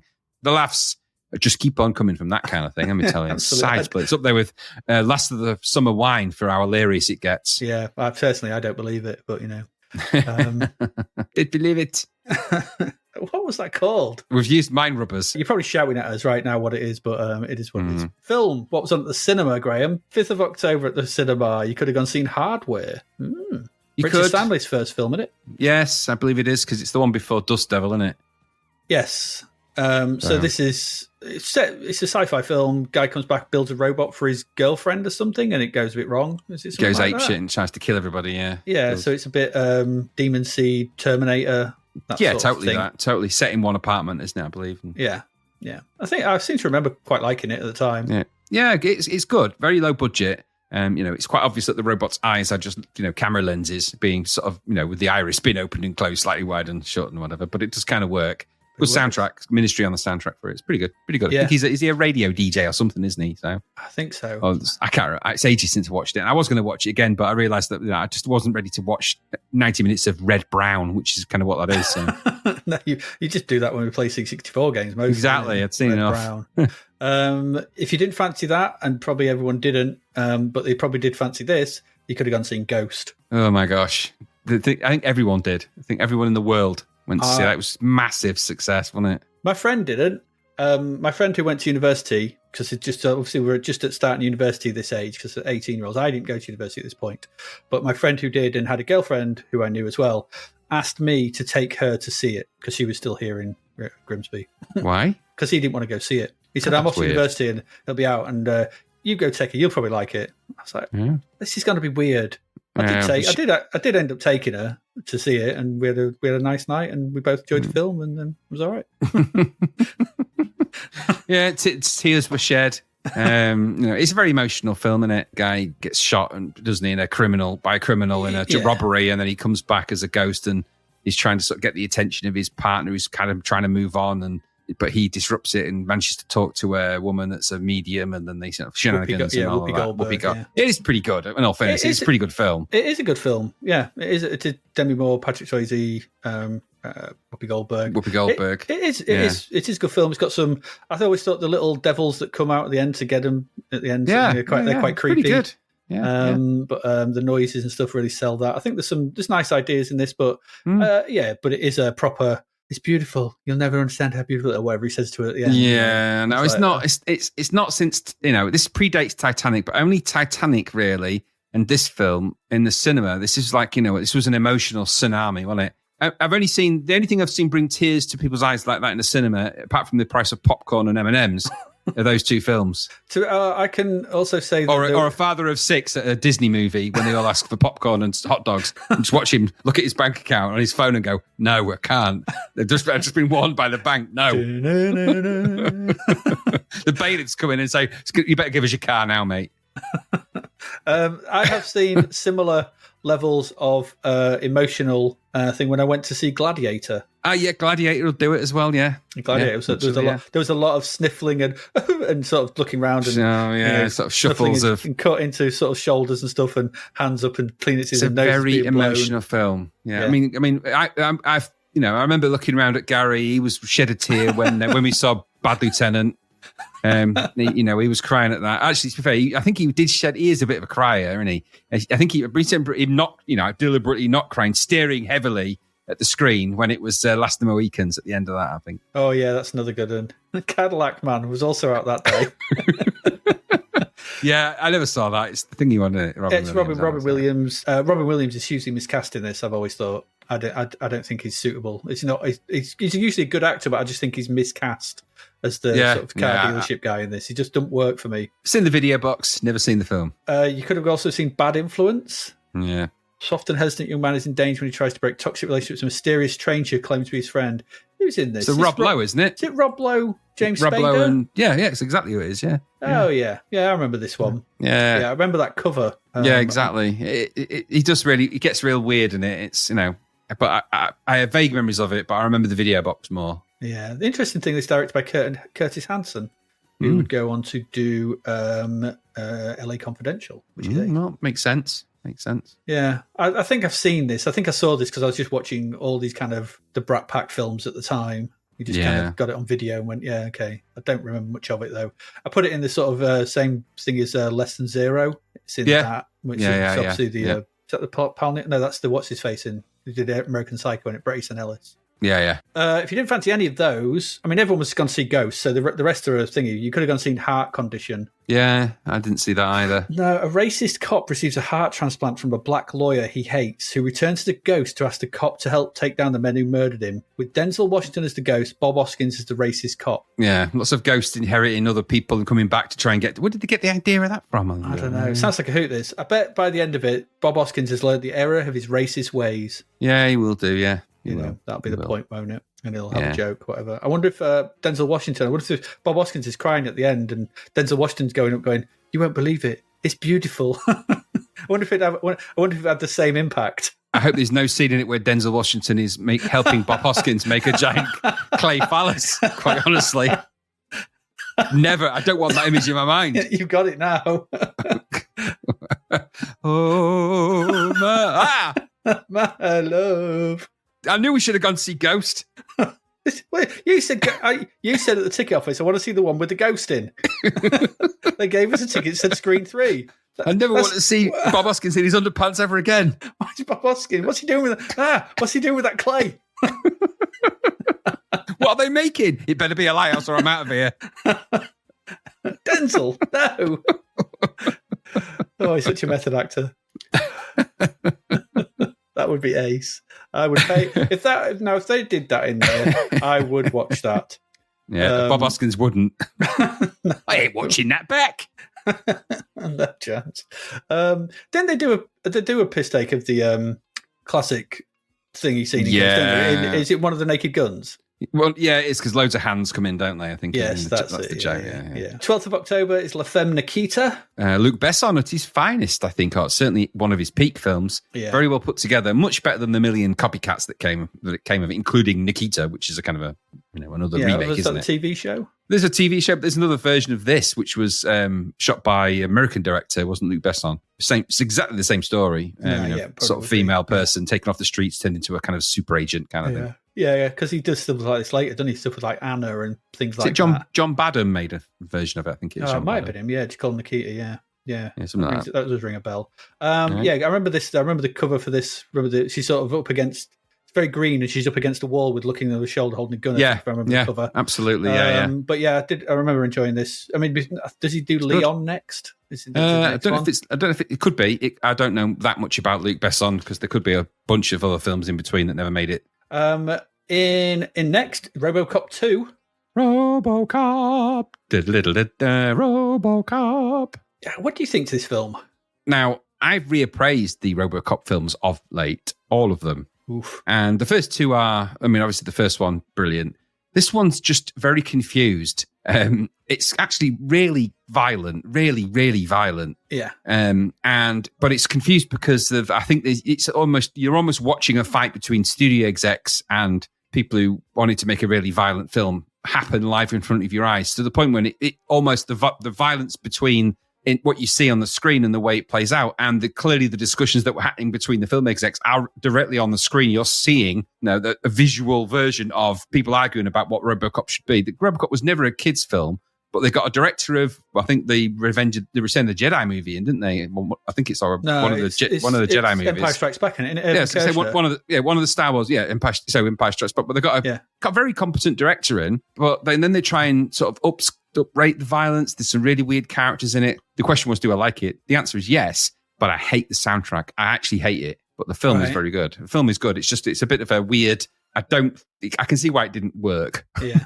And also as well, I've noted here, I don't know if you agree with this, but it's worth watching these two and keeping these things in mind, that the end of the first Iron Man film is very, very similar to the fight at the end of this. Not obviously in budget and special effects, but the fact you have a smaller robot guy fighting a larger robot guy with sort of lots of face up close, in the sort of helmet and what have you. Totally get it. Yeah, I can see the similarities. I mean, the actual RoboCop, the second RoboCop, because it's almost like a real weird remake of the first film in a kind of odd way, because it's not advancing the story in any way. It's just more of the same RoboCop-y stuff. There's just another RoboCop in it. Instead of an Ed 209, you've got this another sort of rogue super cop thing. Robo Kane. Because isn't it Kane? And there's a weird drug in it, and it's just it's not as focused a film as the first one, but it still has its moments. There's some funny moments in it, and it still leans into the pastiche. But the fact that they break RoboCop, I think, is in the film, and he breaks and he becomes this kind of sort of non-threatening kind of trying to solve everything peacefully. It sort of tells you what the studio execs were trying to do with it, I think, at the same time. So. And that'll come to the fore in RoboCop 3, won't it? Oh, it's awful, that film. So bad. It does. So bad. If you didn't fancy either of those two, you could have gone seen The Little Mermaid. Yes, and so begins the 90s dominance of classic animation by Disney, or the Katzenberg-Eisner Disney, as it was then. So, first order of business of them, appropriate any classic or all classic European folk tales, fairy tales, and fables. Case in point, The Little Sea Maid is a fairy tale written by Danish author Hans Christian Andersen, originally published in 1837 as part of a collection of fairy tales for children. Fuck all that. It's about a singing mermaid. Disney. Disney. Disney. We own it now. So don't try and make it as a school play in your little school because we'll sue you. Yeah, what I mean is they took what was a European folk tale, fairy tale, and they made it into a classic animation. But in doing so, kind of just divorced the originality out of it, of its author and everything else. And Hans Christian probably gets the little tertiary credit, based on this. But at the same time, it's not just based on it; is the story of. So then you could have gone seen Salute of the Jugger. Or Blood of the Hero, as it otherwise known, but Salute of the Jugger as we knew it over here. Yeah, so it was Video Shop Gold, that one. It was the Rutger Hauer one. Rutger Hauer was Video Shop, He was. Everybody wanted the new Rutger Hauer film. He was Rental Gold, is what we referred to him as. You knew what you were getting. You were getting a decent, vaguely decent performance in a vaguely decent action film. Would probably be a bit weird. Weird. Salute Jugger in a future where most of mankind's technology is wiped out. 6 people travel from place to place playing a brutal form of football with a dog skull. Okay. Chirpy. Yes. Rutger Hauer. Yeah. Rutger Hauer film. Chirpy. If that finally there's Communion. Yeah. Is that the Whitley Strieber one? Yeah, isn't it? Yes. Yeah. I haven't seen this like you. Not seen it in years. No, vaguely. Christopher Walken in it. Vaguely remember it. I did actually plan to rewatch it for this because it's one I haven't seen in ages. I just never got to it. Now it's Aliens. He gets taken away by aliens, doesn't he? And then No, Is that I was what it kidnapped is? by aliens. Yeah, I feel like it is, but you know what? It's been well over 25 plus years since I've watched it. So I don't know. I honestly can't remember. 19th of October, there was Bird on a Wire. yeah. Goldie Hawn, Mel Gibson, is it? Yes, it is. Yes, it's those two, isn't it? Yeah. An old flame discovers her ex-boyfriend from the past is relocated FBI informant out to stop the bad guys. This is formulaic buddy, but with a woman and a man instead. Buddy cop movie type thing for the time. Yeah, it does exactly what it. There'll be action, there'll be comedy, there'll be exactly what you think. Yep, it's a Goldie Hawn movie, by numbers. Yeah, and they all kind of follow that formula. Yeah. It's Mel Gibson in his sort of Hollywood phase where he's just like knocking these films out like with he's in America everything at this point. Totally was very, very big bankable star at the time. Yeah, he was. Yeah, you could have also seen Firebirds, or also known as Wings of the Apache. Yeah, that's the name I remember it as. As soon as I saw the video cover, I was like, yeah, I remember that one. Because it's Top Gun for helicopters essentially. Yeah. Oh yeah, yes, I remember that. Yes. I remember seeing that video cover. I don't think I've ever seen it, but I remember the cover. Yeah. And finally, over to you on this one, Graham. 26th of October, you could have gone seen Goodfellas. You could. Martin Scorsese's incredible 1990 film, principally the real story of the gangsters. I want to say Jimmy Conway, and I don't know if the names have been changed, but just Jimmy Conway and Henry Hill. But it's the story of Henry Hill, isn't it?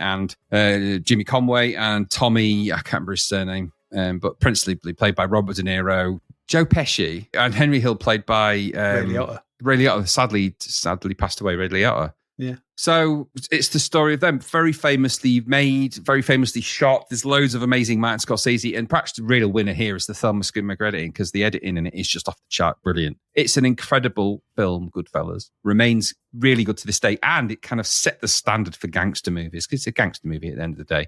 Between this and Casino and a few others, these set the pace and the demeanor for how gangsters are going to be. So much so that I was pretty much convinced that Joe Pesci was and is still a gangster, because he just plays that part so well. You've got really horrifically natural performances in it, and also some of the unwritten performances in there. So the woman that plays Henry Hill's wife, Karen, is a genuinely brilliant actress in that. She's very, she just plays that part really well as this kind of, because he's obviously a gangster, wants to be a gangster from being a kid, grows up amongst gangsters, and then sort of suffers the consequence of becoming a gangster, in that eventually you will be a gangster long enough to see either your own fate or your own death, or you'll have to turn your mates in. And that's, of course, what he ends up doing. And it's how the story plays out, the interplay between them two over a large time period. It's just an amazing tour de force of editing, music, cruelty, violence. Everything you can possibly imagine can happen in a film probably happens in that film. Yeah. It's sharper and wittier than Casino, but they're very different funny. Kinds of though. It is.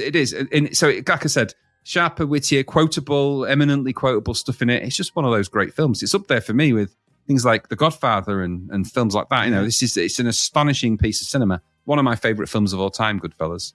It's just genuinely brilliant. Your favourite Scorsese film? I think it is, actually. It used to be, because it fluctuated between Goodfellas and Casino. Certainly, out of the recent ones, there's definitely them two. I mean, I did like The Irishman, but Goodfellas and Casino, I used to flip between them, but over time, I've come to really like Goodfellas. I go back to Goodfellas regularly. I got to see it at the cinema several times in between, obviously. I even went to see that in Canada when it was on a late screen, just because it was on, and I was like, I really like Goodfellas. It's a good film. So, probably is my favourite Scorsese one, actually, yeah. Do you like, you're a big fan of the Goodfellas? And... Yeah, I really like it, sort of thing. I think it's less bloated than Casino. I think Casino's a bit bloated. Yeah, I think it's just a different take of, different aspects of gangsters, different kind of gangsters, and different, which is what I like about it. One is about the three friends who become gangsters, or one is a gangster, and the other one is more about the world of gangsters and how corrupt that can be. And I just like those two different sort of takes on the same sort of thing. But I mean, Joe Pesci's the same character, anyway. So yeah, pretty much. Yeah. No, it's a great film, Goodfellas. You get no arguments from me there. There we go. That's it. That's your TV and film. That's not a bad film month. Some good, decent stuff there. It is good. Yes, that's all right. We're going to go take a quick break after watching that lot. We're going to come back. We still have 3 games, a load of crapverts, advert, what charts and all, and what's coming up next month. Still to come. Would you believe it? See you in a bit.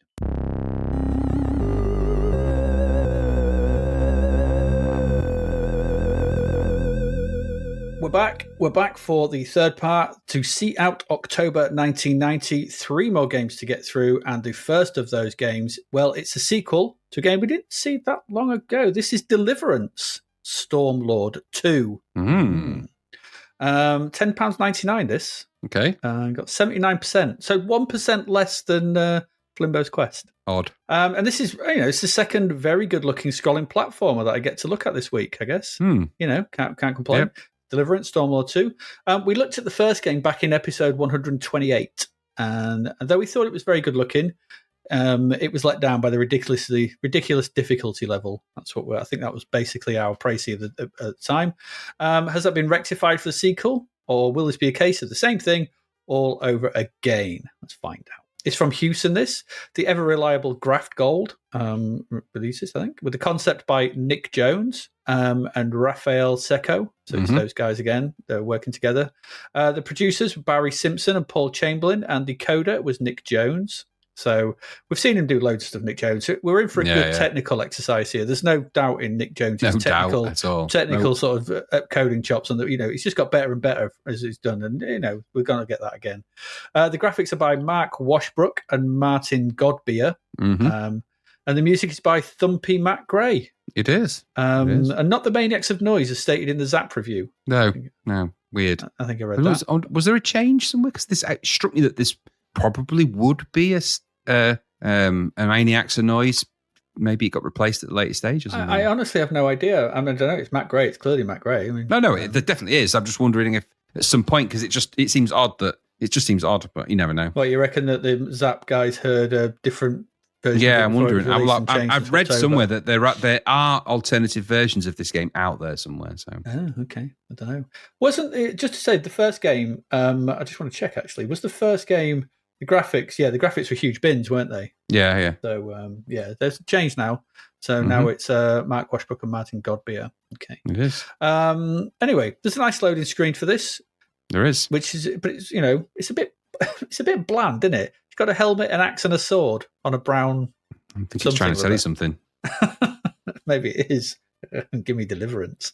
There's not much in the way of stories to this, according to the instructions. No. I mean, so it goes like this. This is just copied verbatim out of the instructions. It says, Stormlord must save as many fairies as possible from hell and the realm and carry them upward to heaven.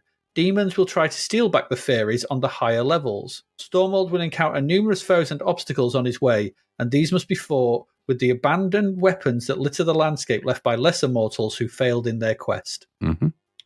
Yep, that's as vague as it gets. yeah, that's your lot. That's it. Okay. Nice looking title screen, I guess. Looks quite nice. Yeah. Got the logo at the top, and it's got like sort of in a little border with kind of like dragons on either side. It's got Stormlord looking at it on the left, and there's a fairy on the right. Yep. Okay, it's fine. We can have musical sound effects. We can't have both. And we can press fire to start. All right, fair enough. It's nicely done, this title screen. There's a decent Matt Gray tune as well playing. And again, so the music's good here. I'll say this about the game. From a visual and music side of things, it's excellent. We've got another standout here. All right, so that's always good. I really like the title screen music. And by default, levels 1 and 2 music, because it's used there as well, because it's in those levels as well. It's not your usual thumpy Matt Gray. Not to start off with, at least. It's good. Not initially. No. When it does get going, when it kicks back in, he does that driller thing. Not as long as driller, but he does that thing. When Matt Gray's got a good way of sort of building and then kicking it in with the drums and stuff. Yeah, he does have good sort of build-ups and drops, doesn't he? Yeah, he does. And I like the way he does that sort of thing. So that's good. And and the other 2 pieces as well for the subsequent levels, all good. I like them all. I listen to them and I like them all. Not sure it fits the game, though. I'm not really sure it has the fantasy vibe when it gets going. No, I agree. I thought that sounded like a horror movie. Yeah, but it's good. It's good music. Not quite gels with the game. Anyway, the music and visuals all good. Everything else? Well, let's get to that. Pressing fire starts the game, and you'll die. Yeah, you will. You'll walk to the right and die because everything kills you. Yep. Everything kills you here. You are the weakest Viking ever known. Yeah. Drop of water. You are Deliverance the weak, or Stormlord the ever blowing up. I don't know what you'd be called. It's just ridiculous. The merest touch from a drop of water causes you to explode into your constituent parts. Boom. Yep. Okay. So that's what this game is. Get ready, get used to that, because you're going to see just Viking stuff everywhere a lot. And so whereas in the first game, you had to like solve puzzles and backtrack through the levels to save the fairies. So you were sort of, I think you kind of like, didn't you sort of fire yourself on crossbow? You were learning different parts, you flying back and forth. Flew across, didn't you? And you had to sort of, there was them, you had to distract the wasps and get the thing. And things like that. So there's stuff to do. So that's that. And so that's how you save the fairies. This is, well, that's all gone, because this is a much more streamlined and straightforward affair. This is just go right and shoot everything that you can in order to save the fairies from hell. That's it. There's nothing else to do here. It's just, it's a walking shoot 'em up. So controls up, left for right for walking. I'll come to the controls. Some of the problem with one big part of the controls in this game: fire to shoot, hold down fire to shoot any extra weapon you may have picked up, and up for jump, and down for crouch. That all sounds pretty simple, right? It's pretty normal. The jump, though, doesn't really tell the whole story there, because you don't just have a double jump, you have a triple jump. You do. Which is kind of weird. You have to activate this as well by repeatedly pressing up to launch each subsequent leap. And this is a real pain in the ass to pull off with a joystick. Stupidly hard. Because the problem with this game is, we'll play another one in a moment where it doesn't do this, but we've seen this in a lot of games. I think Flimbo did the same. This is a game where you control the movement in midair. All right. So it's like if you want to keep moving to the right after you start jumping, you have to keep holding to the right. You can flip it left and right, but you've got to keep doing that. Okay. So some of these jumps require you to keep moving to the right. So you've got these fire pits and you like a bubble sort of over them. The bubble's miles away and you've got to do a triple jump to reach the bubble. So you've got to keep holding to the right. Okay. So you have to basically up and to the right, then you've got to move the joystick down to just right to make sure you continue going right, then push up to the diagonal again to do another jump, pull it down again to the right, and then push up again. This is stupid. I don't understand it. So, it's a ridiculous control scheme, because while trying to do this, that would be fair enough if all you had to do is complete the jump. All right. But here you're invariably also trying to avoid the multitude of enemies and bubbles and drops and whatever that are just in your way, which obviously make you explode at a single touch. Okay. Yep. So it's not a case of just jump clearing the obstacle. There's stuff in the way. So then you're pulling back to the left maybe to try and do it, which then you're not pushing up, which means you don't do the triple jump, which means you fall into the fire and you die again. This is just ridiculous. This is one of the stupidest things. If you're going to do a triple jump, put it on the fire button. Yeah. Yep. Put it on the fire button and put up to jump, or put up to fire to hit your weapon or something. Find another control scheme. If you have to do a double jump and you've done it in this way, your game is broken. Yep. I'm sorry, it's broken, and that this game is. I've watched someone do a long play, and I think what they do is they play it on the keyboard, because you can just hold to the right and then tap up. Yep. But I don't like playing with the keyboard, and this should be doable with the joystick. And I'm sorry, it's just not bloody doable with the joystick. I tried and tried and tried. D-pad, joysticks, a joystick itself.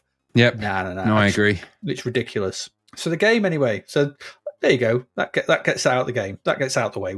It colours everything that comes after, really. So the game itself is split. Similar to what we saw in Stormlord, I guess. You've got the UIs in the bottom quarter again, and the game takes up the rest of the screen. The UI shows your number of lives, starting at 9. Always a sure sign that the game is stupidly hard. Yep. It's one of those things. See 9 lives, like, all right, okay. Yep. Yeah, we know. It's got the special weapon you are carrying. There's also Stormlord just looking out from the left again, and the fairy on the right. The weapon you're carrying, it's got your score and the number of fairies you've saved. It's really nicely drawn. Can't fault that. Beautifully drawn, really nicely shaded. It really is quite the looker. So it's good. The background objects in the game are well drawn and shaded. There's the logs, the fires, the enemies, there's the fairies, the naked fairies and good stuff. So they're all back. They've done a good job in mimicking what Hugh Binns did in the first game. It looks just equally as good, maybe even if not a little bit better. But I don't know. Stormlord the Viking is well drawn and animated. He's jumping and stuff. It's all good. The various monsters, the drops, the bubbles that say you again, all equally well drawn and animated. The scrolling is nice and smooth.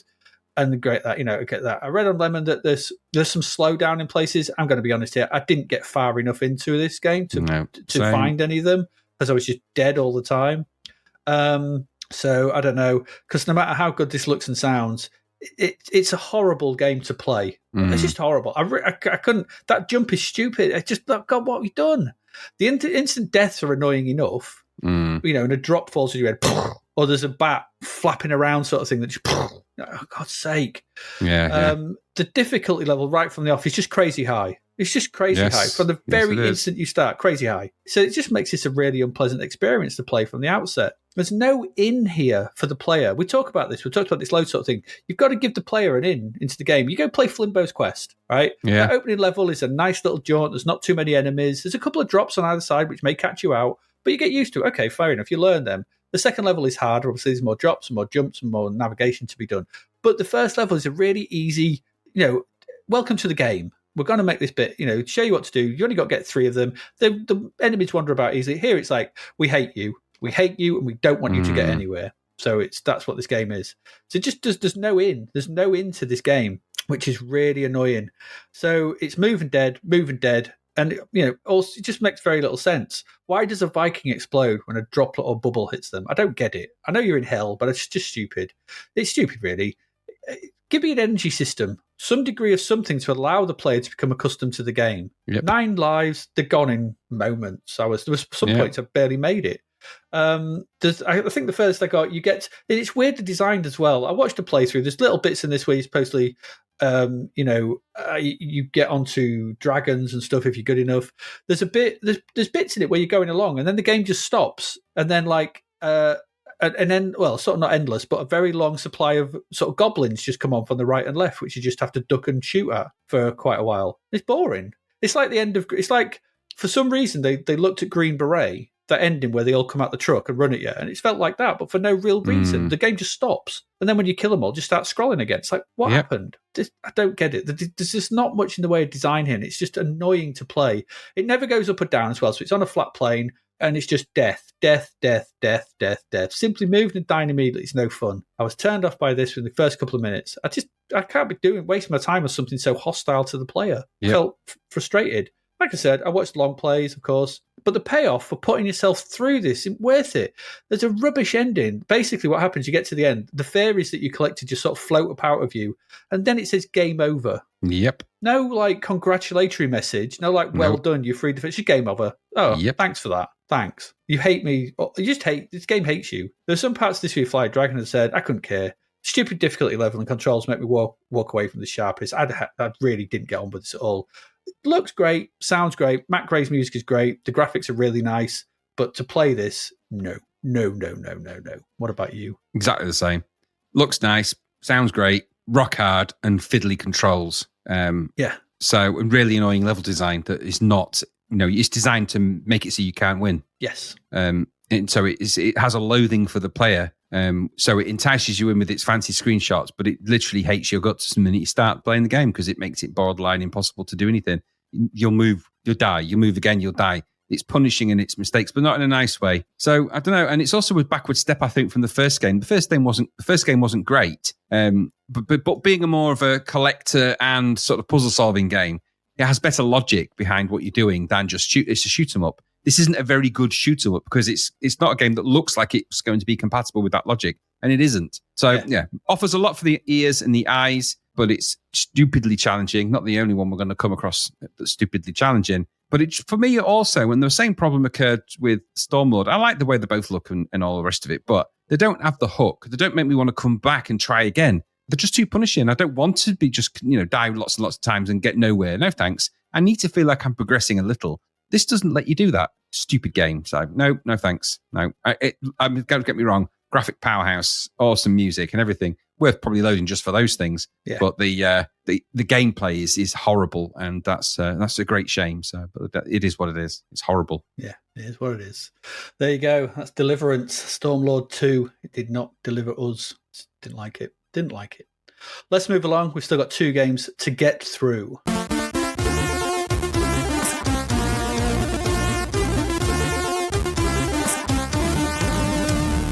And Graham, well, it's over to you to tell us all about Satan, our Lord and Master. Maybe. I worship Satin. Satan Claus. So it's £9.95. Should have been £6.66, shouldn't it, really? Come on. It should have been, yeah. Anyway, maybe it isn't. Asking too much then. Would have been. They definitely are. 43% though. Now, this is published by Dynamic. Of course it is. Right. Of course it is. So it's coded by Luis Marinho Garcia. He did Navy Moves and After the War. Graphics are by Rubens and Snatcho. He did After the War, I guess. Yeah. And the musician Charles Deanan, the box art Louis Royo. So there's a blurb for this, isn't there? There's an instruction set for this, of course, and it has the usual vagaries of instruction, doesn't it? So the game is actually 2 games, isn't it? It says in the instructions, this is an FX double load. Double I'll have you know. And it says, so the instruction, in another world, in a time beyond the reaches of memory, the forces of evil have submitted the universe. The wizards that once ruled the world have fallen under the satanic power. Only a warrior can put an end to this nightmare, but first, he must cross the frontiers of magic, because the task of overthrowing the forces of evil is reserved to a wizard. With magic on your side, set out to desecrate the walls of the Palace of the Clouds. The satanic seat where the divinity has been imprisoned, and the scenario of the bloodiest battle ever to take place. I hope you enjoyed that. So this is an FX double load. It says Satan consists of 2 totally independent loads.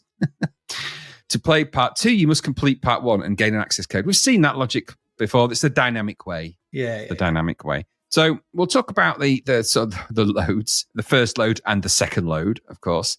But let's just know. So firstly, let's get this out of the way. Black Tiger was known in Japan as Black Dragon. It's a hack and slash platform game released for the arcades by Capcom in 1987. In Japan, Game Machine listed the game on their October 15th, 1987 issue as being the 6th most successful table arcade month. Why do I say that? Wait a darn minute. Why am I saying this? Because this is a Black Tiger clone. Yes, or at least the first. Well, I guess it kind of is all the way through. Yeah. This is following the footsteps of the actual Black Tiger C64 game we reviewed in episode 153, which of course was the licensed version of the Capcom arcade. This is a blatant clone, a nearly brand, Adrian. Perhaps is closer what we should describe this as. So it's a nearly brand. It's close to the arcade, maybe graphically, but also quite far away. This is a puffin biscuit, the choco rice, the wheat shreds. This is Notoka, the Norpac. This is the Bixies, the Magnum washing up liquid, the Power Force bleach.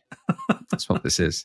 And I have to say, upon playing this, it's made me think that this wins what I'm now calling the Khan Award. Why is it called the Khan Award? Because this can only be devised by people that live by the motto, from hell's heart, I stab at thee. These must be the words from the Dynamic team as they watch their game go from publisher to the shops. It's what they utter to themselves. Why? Because this game is stupidly hard. Now, admittedly, it might not be as hard as the other Dynamic games in their collection of ridiculous difficulty, but it's up there with them, isn't it? So, okay. So this oddball thing of 2 parts. So it's a double load. Both parts are A, borderline impossible, and B, not any fun because they're borderline impossible. Right? The Dynamic way, as we call that, the Khan Award. And like I said, you'll play for the first load, and you'll get the code from the first load, and that will take you to the second load. The first load, you become a member of the army of the divinity. As a warrior with magic powers, you shall become the only one capable of driving Satan back to the entrails of hell where he belongs. Just a word of note, he likes to live there. Not like driving him home.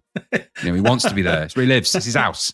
Give me a lift. Get back to hell. All right. It's pretty cool. I made that. I run it. Anyway. Everyone does what I say. Cross the unwanted land of lost magic, and during your journey, gather 3 magical papyrus rolls. Custarded. It says custarded. Does that mean they're covered in custard? Probably. Custarded by the fearsome Tam Lin. This is the only way to become a magician. That sentence, I mean, I'm guessing that because I think we've said this before about the Dynamic games. I don't think English is the first language. Okay. No, it's not. So we'll we'll cut them some slack with that. But Tam Lin, by the way, is the beast that guards the papyrus scrolls, in case you're wondering what Tam Lin is. The only way to destroy the Great Guardian, as he is known, is by shooting him in the heart. But first you have to destroy his numerous heads. Your last enemy will be time. Don't waste it says in the little tips. Okay, whatever. Okay. So the game starts with a very, very, very minimalistic logo. It's like somebody drew the logo, and then this is the equivalent of the Stonehenge in Spinal Tap when they drew the Satan logo. So when we get the logo, it'll be 5 inches across or whatever, 6 inches. No, this is the logo. What that? Because it's like a tiny little logo. It's the word keyboard is bigger than the logo in terms of length. Yes. Anyway, it is what it is. You've got the Satan logo at the top, such as it is. Then you've got keyboard, joystick, I'll redefine the keys, and then you've got this bit of the code. Okay, you're going to start the game. So the first load is a multi-directional scrolling thing, akin obviously to the Black Tiger. This is closer to Black Tiger than in terms of its size than Black Tiger was in terms of its arcade conversion, because that was quite small. And tiny it is, sprites. Tiny. It's just, but the Black Tiger in the arcade is actually a little bit more like the Ghost and Goblin size in the arcade. Yes. So this one is this version of Black Tiger is a little bit bigger. So it's, and okay, the backgrounds are okay in it, I guess, if you like grey-white caves, grey-white black caves. But they kind of look quite suitable. They're quite well realised and quite well, shaded for what they are. They do look all right. But the main sprite is kind of a brown splat, and the enemies are all difficult to see. All the way through this game, you'll notice that there's things you control and fight against are really hard to see in the backgrounds unless they're black. So there's a bit of, it's not colour clash, it's just kind of colour blend. I don't know what it is about the greys and the browns. So I don't know why they don't quite work together on the C64. There's just palette. They're hard on the eye. Anyway, they're bigger sprites, and the idea of this game is that you've got to walk along and go up. It's like Black Tiger, you've got to go up and sort of make your way up the platforms. Now, we said in the review of Black Tiger that it was akin to the Ghosts and Goblins level, second level, where you're jumping up the sort of ice platforms. And I would argue that this is probably the same with a couple of really, really annoying extra bits to note. So the main sprite, again, it's like I said, very C64, not amazing, not brilliantly animated. Plus, like I said, it gets lost. The enemy sprites are bitty and not very well crafted. There's not a lot of care and attention put into the main game sprites. The background seems to have got all the love in this, I think. The main game is the top third of the screen. The UI is the rest at the bottom. There's a kind of colourful UI with a nicely rendered and drawn character in the bottom right. And actually a UI that looks like it's not for this game. Yeah. So it's like honestly, it looks like someone's photoshopped a crap game onto a really good UI because there's this really lovely, colourful thing. I don't know. It'd be a great UI for a He-Man game. Yeah, totally. Yeah, it's just not, it just does not match what you see at the top. No. So the UI designer was obviously very talented, and he probably did the backgrounds, I'm guessing. You control everything here with a joystick. You can walk and jump and shoot in all the usual ways. You probably might want one to. The main aim here seems to be to jump and scramble up and down the cave details looking for the 3 magical papyrus scrolls and the guardian of them to kill. Mm-hmm. What these look like remains a bit of a mystery, though, because I'm not sure I even came across one when I was kind of moving around. There's a reason for that, though. You can shoot enemies that constantly spawn all over the place. They will occasionally drop things you can use to upgrade your weapons. They also drop bombs that you can collect. Touching them, any of the enemies means death. You will die, and you will die a lot in this game, as you do in all dynamic games. The main annoying thing for this part in the first load is the way you need to be pixel accurate to get onto the columns. Because only do you have to be pixel accurate from underneath. So if you're jumping up to a column, you've got to be exactly in alignment. But you've also got to be pixel accurate when you jump diagonally on them. Because if you happen to get that wrong, down you will go and you'll fall and you'll hit the lower platform. Now, you won't die from falling too far, but it's just really annoying. I think you're on a time limit. I don't know if you are. I don't think you are. But either way, it's just bloody annoying. It's annoying. But you've got a limited amount of lives, and they won't last long if you're going up and down these levels because you'll just get hit by there's only patrolling enemies and things like that. But instant death, remember. So the idea is you've got to jump from platform to platform, and these kind of stalagmites, whatever they are, kind of columns that you've got to leap on. But you need to be in exactly the right position, whether you're leaping at them from the left or the right, or whether you're trying to leap at them from underneath. If you miss, then you will miss. You can't sort of latch onto them. If you miss, you've missed, and you've got to go right the way back around again. So this game is actually you perpetually trying to go up and falling, and trying to go up and falling. It's like the worst version of Snakes and Ladders ever. So you just really in this first level. So the first load is you falling off things a lot, or missing your sort of cue for missing the grab point for trying where you're trying to get to. Now, Black Tiger didn't do that in the arcade conversion. In that you had these little arrows and you kind of followed them around and it guided you up and you could sort of leap about a bit. And it was actually that for that part was all right. This is just really annoying, hopelessly annoying in a way that these dynamic games are always annoying. They're just so punishing that inevitably you're going to want to switch it off because it will drive you mad because you can't really get good at this because that is a core thing. So you'll get used to lowering yourself a little bit on the columns and jumping, but you make one mistake and it can all be over with and you're back to square one again. And it's just soul destroying to get so far up, and the levels aren't small, to get so far up to fall, and fall categorically. Now, the only thing it reminded me was, I don't know if you remember it, there was a web game called Winter Bells. If you remember that, where you're a little rabbit and you've got to jump up the little bells and you control it with your mouse and you have to just hop up the bells. And if you miss one bell, then down you go and that's the end of the game. And the idea is you try and get as high as you can by just touching the bells. It's still out there. I put a link to it in the show notes. It reminded me of that, and it reminded me of that because of the same goddamn frustrating thing that happens with that game. So you get so far up, one mistake, and you don't just fall and land on the next platform. If you happen to be just out of alignment, you can fall all the way from the top, all the way down to the bottom of the level again, and then you've got to do it all over again, and you won't want to. So that's the first load. If you make it past that, which you won't, I happen to have a level version that I could skip because you could load it separately, and somebody had blessedly removed the code, so it just loaded. Yeah. Second load is a very different kind of experience. So the description for this is even shorter than the first one. It says, second load, free the wizards who are imprisoned in the surroundings of the Palace of the Clouds and forever destroy the forces of evil. Okay, there you go. Nice and short and sweet, that one. That's very short and sweet. So in this, you've got different kinds of satanic enemies. You've got Satan himself, you've got ciphers, and you've got daemons or damians, which are different flying. You've got enemies to fight. And this is a bit of an unusual variation of the theme. So in this one, the idea is to explore and free the wizards. You control a difficult to see dwarf character, from what I could see. The game window is split kind of 60-40 with a UI at the bottom, which is really weird. Now, this is, again, reasonably well drawn, not as well drawn as the first one, but it looked like for a second, it looked like he had some of the coin slot things that you used to see in the arcades back in the day. Like, it was like push penny things, and expecting money to come cascading out of it's like a change machine. It's like I expected to put 50p and get 5 10s out of that. It was really weird. So there's the icons at the bottom and for the various things you can collect, and I'll talk about them in a minute. And then there's the sort of collection of your weaponry as you accumulate things on the right. And this guy's face seems to be all over this UI. His face is at the bottom. There's this bearded man's face is at the right. It's a bearded man's face on this, far too much for me. So again, you control the dwarf. Game split down the middle. And it details all the things you will collect. The keyboard commands are also in this as well to control the teleport system that there is in it. It's a really weird thing, this. Really, it's not in keeping with it, and literally nothing to do with Satan, as far as I could ascertain. But in fact, he's in it, I suppose, I guess. And maybe that that's what they were thinking of when they made it, because that's how punishing it is. So you control things here with the joystick. Again, directions, jump, fire button the usual way. As you explore the screen, it will scroll so far, and then it will flip to the next scrolling area. So it's kind of a scroll so far, stop, go to the next bit, stop.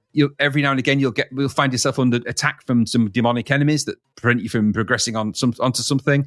When you beat that, it will then progress. Okay, and you keep on doing this while you're walking forward. The button does unleash weapons, which you can upgrade, but it's quite sluggish and feels unresponsive. He sort of swings an axe, and this badly sort of animated character graphic shoots out. It's a bit crap. Mm-hmm. Now the backgrounds look okay; they don't look bad. They're quite nicely shaded and realized, but they're really odd color choices. So green and kind of a cyan color and gray. It's a bit weird, but it sort of works, I guess. But again, your character's just lost even more so. It's like trying to spot him in camouflage in this one. It's next to impossible to see. It just, when you first see the screen, it looks like a tree. And then you move it, you're like, oh God, that's a man. Because it's just like, it's a collection of what looks like branch arms and stuff. I don't know. So you'll find yourself under attack from all the demonic enemies. Like I said, you unleash these weapons that are meant to kill them. It's a bit unforgiving and drab. Killing enemies sees them drop coins, which you can collect, and you can collect these, and these will allow you to pay for upgrades. You'll find a cave when you first start. You can go into the cave by pressing down on the joystick, but you've got to be in precisely the right place to do that. And you'll enter, and then you have access to a shop where you can buy some of the magic items that can help you in the game. So in here, you can buy a telecard, which is the one that allows you to teleport from place to place. There's a Satan scanner, which made me laugh a lot. And then an advanced Satan scanner. So the Satan scanner lets you see the position of the satanic form of your choice. The advanced Satan scanner allows you to locate them more precisely. Weird. There's an energy recharger, a magic axe, and the shield of fire.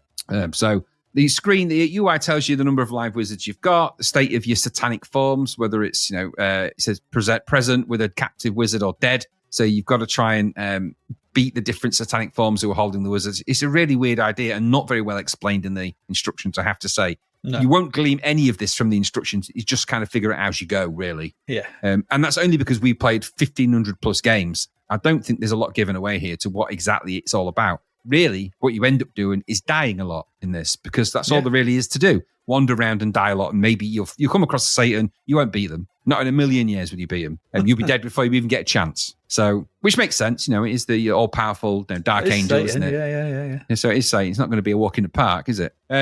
So, like I said, you'll find the cave. You can buy the upgrades, but you won't have earned enough money to buy them. So, yeah, because you don't get enough money in this, because you can't kill enough enemies, because your principal weapons when you start are too weak anyway. Like I said, as you go further into it, if you can get further into it, the background graphics aren't too bad. They get slightly better, and there is some nice pixel work here and there. Sounds are okay for what they are.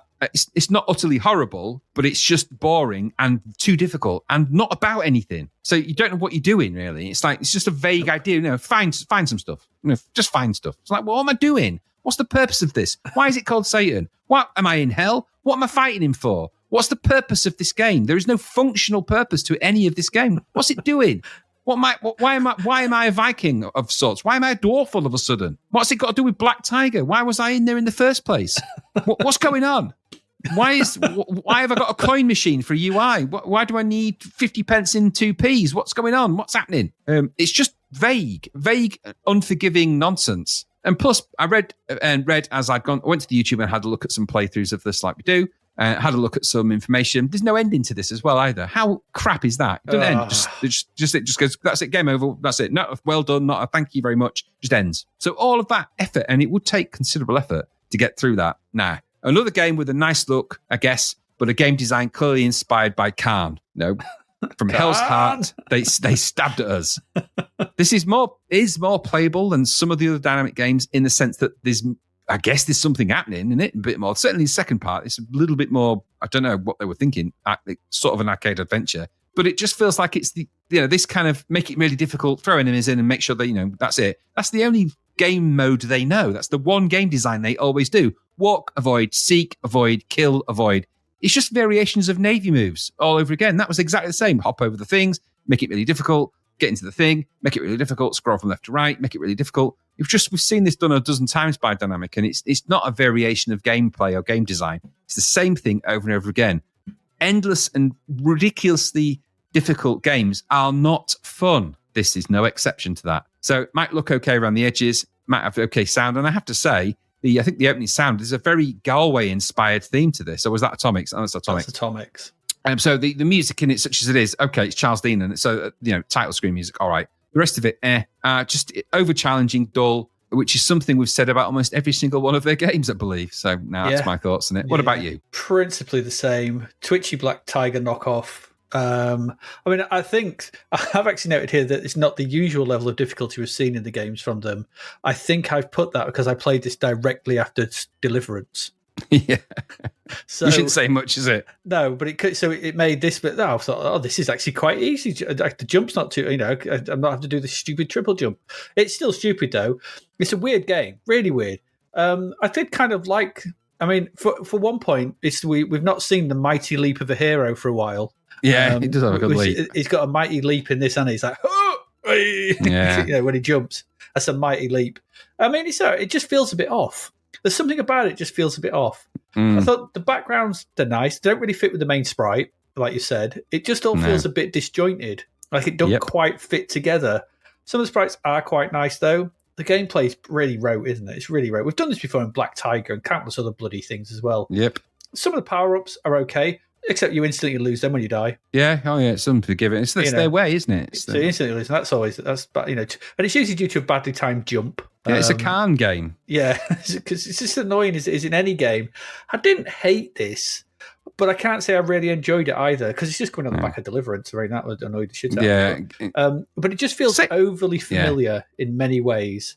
And the annoyance of trying to get the main character to grab onto the climbing bits of the level, I felt it was arbitrary.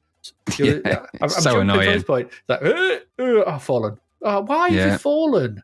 Yep. Why have you fallen so far? I'm like, There's a bit when you go into the first sort of secret area where you got to climb up the tree inside the tree to get the power up. But the way I think, and because I'd just been playing both Flimbo's Quest and Deliverance, where both of those you have to hold to the left to keep your jump going, don't you? You just tap to the left and he'll do the left jump. He'll just jump, won't he? So I kept holding to the left, and when he'd landed on that, he'd just jump again. I'm like, I forgot. So I think that, they're trying to play with a lot of these games where they have the same mechanic, a jump, but the way they implement it is different. It breaks your brain sometimes playing these games. You're like, oh God, it's that way. This one worked this way. Okay, just God's sake. And I know we're different. We're at a point in time where controls are standardized, but it did make this more annoying. But the grip, you've gone through the thing which you should grip onto. Just grip it. Just grab it. Don't float through it. It's annoying.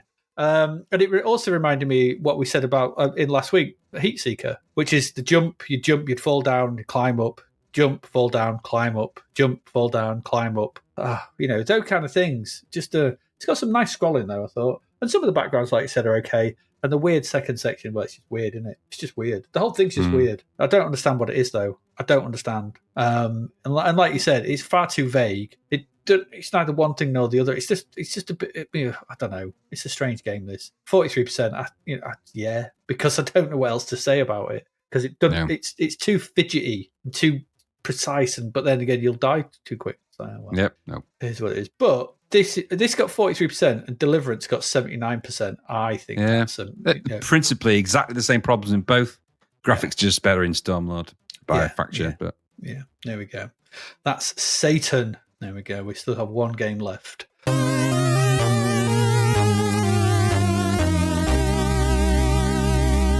final game for October 1990. Well, this is Atomix.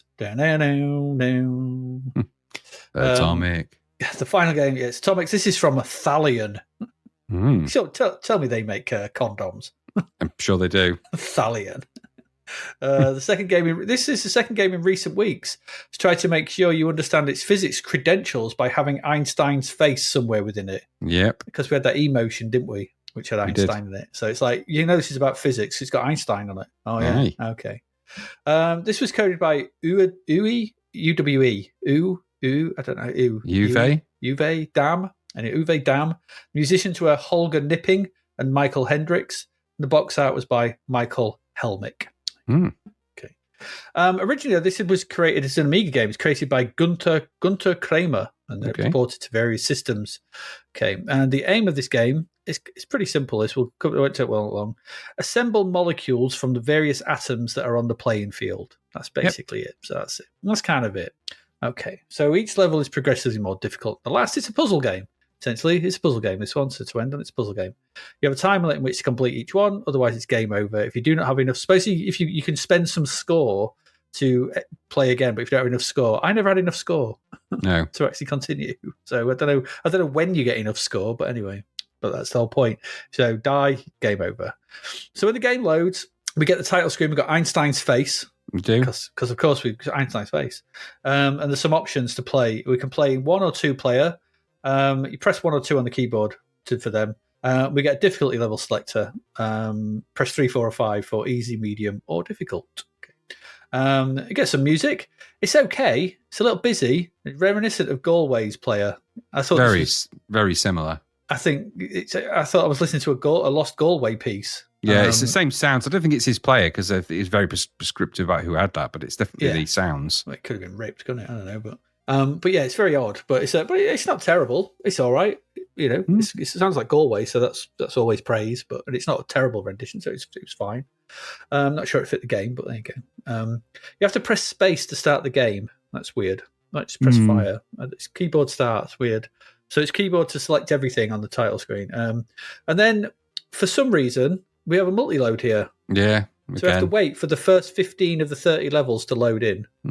Like, I don't know why that is. All you've got is a really simple title screen. Just give us if you've got to do a multi-load, give us the first 10 levels or something. Just load it in already. If you can't fit them in with the title screen, it's just ridiculous.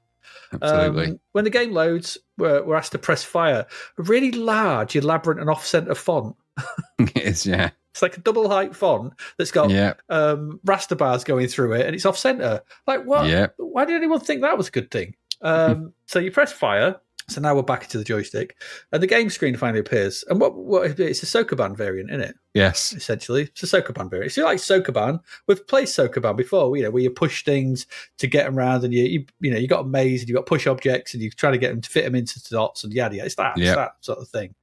So on the left of the screen, so there's a single screen. On the left of the screen is the UI. This shows the current player because you can play 1 or 2 player.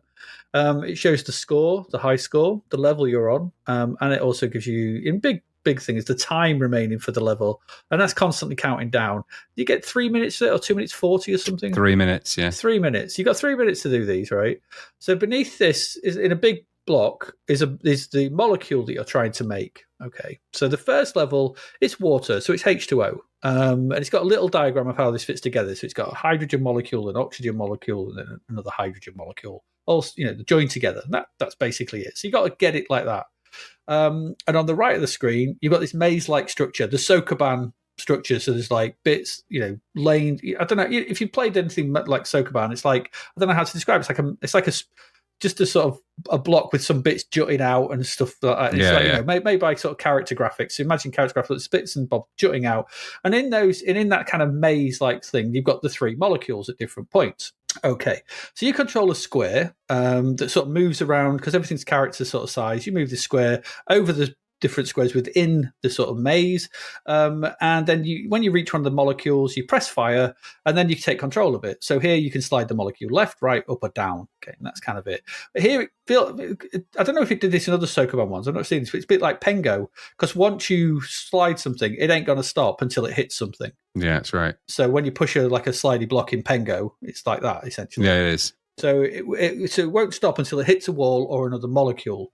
So your job is to slide the molecules around in order to get them to link and line up. It actually reminded me of that one of those Carlton Handley games, spinning images, spinning images, where you fire up, they won't stop until they hit another thing. It's that kind of idea. Not making pictures, but that kind of where they move, they won't stop until it hits something. Your job, therefore, is to slide the molecules around in order to get them to link and line up as shown in the diagram on the left in the time limit. That's it. So if you don't do it, you don't have enough score, which you probably won't. It's game over for you, and that's it. Then it has to load back in the title screen, and then if you want to play again, it has to load back in the levels again. It's very infuriating.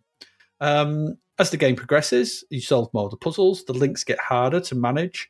So the second one is a cross. I can't remember what the actual molecule is, but you've got basically five atoms to join, and one of them joins upwards, one's from the left, one's the center one, which you'll join, one from the right, one from the top. And you've got to get them to match up. So you can't just have any old molecule top, left, right, and bottom. It's got to be the one that, the top needs to be the one that joins downwards, to the molecule. So it's not as easy as just getting 4 of them, they've got to be the right links as well. So that makes it even more harder than kind of it maybe needs to be, but it is what it is. So as you progress, you've got things like that. So then the third and fourth ones, you got to get longer. They get longer and longer. They sometimes, as you get further in, they don't just link left and right. They also go at diagonals. So you then have to sort of link them at sort of a diagonal way as well. So it gets much more complicated. Remember, when you're sliding these around, they don't stop until you hit something. So you're kind of working out, right, if I slide this one up, then I kind of put it to the left. If I put one down here, remove that. It's very, very brain intensive, this. And you've got 3 minutes. Yep. So as soon as as soon as I got to the second one, I did the first one with about 20 seconds left first time I got it, just get my head around it. And then the second one came up and I was just nowhere near game over. I was like, I need time to sort of view this and work out where everything's going to go. Because it's really hard. So it's, longer and longer. It's basically strange just how much you can try and do in the 3 minutes allowed for each level. It's ridiculous, really. And that's about it, really. It's a sliding block puzzle game. The graphics are weird in the background. They've got this kind of diagonal sort of raster bar, sort of diagonal bars sort of going on in the background for no other reason, just to sort of put some graphical styling in the back. I think it's weird. The graphics are simple for the main thing. They're all character based molecules. They're easy to read. You can see what they are and see where the joins go. They're fine. The music that plays throughout comes from Galway's Greatest Hits collection. I don't know how else to describe it. It's not terrible though. The game plays smoothly enough, and it does have a decent balance of it. Well, it has a balance of annoyance when it goes wrong, and I get it type moments when you get it right, when you do actually see push that there, pull that there, push that one over there, move that one, use that one to stop that one, move it up and get it. It's Sukaban, those kind of things just are how these games work. The problem with this one though, so this got 76%. Okay, so the problem I found is punitive. The difficulty ramps up too fast from the outset. And the 3 minutes feels quite short for trying to figure out the puzzles. And I was playing it on easy. I don't even know what medium and hard are. If easy should be no timer, just try and figure it out. Just work it out, or a 10-minute timer to give you. Don't get all the levels or something, yeah. Yeah, you don't get all the levels, but it's just like you can work your way through. But then the hard one is like, right now I've really got to. This is 3 minutes from the outset, and you get to the second one, it's like, oh, for God's sake, I've got 5 things to move around. I don't even know where I'm supposed to actually build this, because the first thing you've got to do is kind of work out where in the maze is space for you to build the atom, build the molecule. Because if you go try and push everything into the wrong place, there's not space, and you're like, you've lost your time. You're there, you're done. You won't get a second chance to try and rearrange where you want to put this because you've only got 3 minutes. So the difficulty ramps up too fast. The 3 minutes feels quite short. Trying to figure out the puzzles, you just find yourself in a loop of not being able to figure things out and dying. Then you have to suffer the multi-load to get back to the main menu and then load in the first lot of levels again. And the one thing you don't want in a puzzle game like this is a delay between you losing and trying again. Yep. You don't want that. This should be instantly back in. There's no reason, and they should have done this. For the first, 10 levels, you get to the second lot, and they give you a passcode. So you can just start at the second 10 levels if you get that far, or the first 5 levels. Give you 5 levels, but they should have been loaded in, and they should be in memory, and you restart, and it should be there. And there's no reason why this isn't. This is a single screen load of characters. I mean, I'm sure the C64 could fit a single screen load of characters. Oh, yeah, totally could. There's plenty of memory there to do this. I don't get why it is. So this kills this game dead. Because you don't want that. You're like, run out of time, bang, down, back, straight back in. Do it differently this time, straight back in. And that's what this should have, and it doesn't. So I have no idea how it's in multi-load. It doesn't have the first set of puzzles loaded in to enable it to restart immediately. Because just like I said, the multi kills it just stone dead. 2 or 3 times, 2 or 3 tries, getting to the third or fourth one, having to wait for the load. I never got enough points to try again. I was just done with it.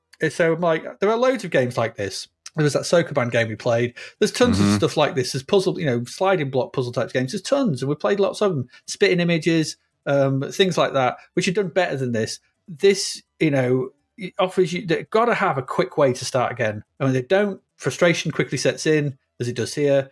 It's not terrible. The actual play, when you're actually playing the level, it's fine. It's for that delay in between playing and failure and trying again. It's too much.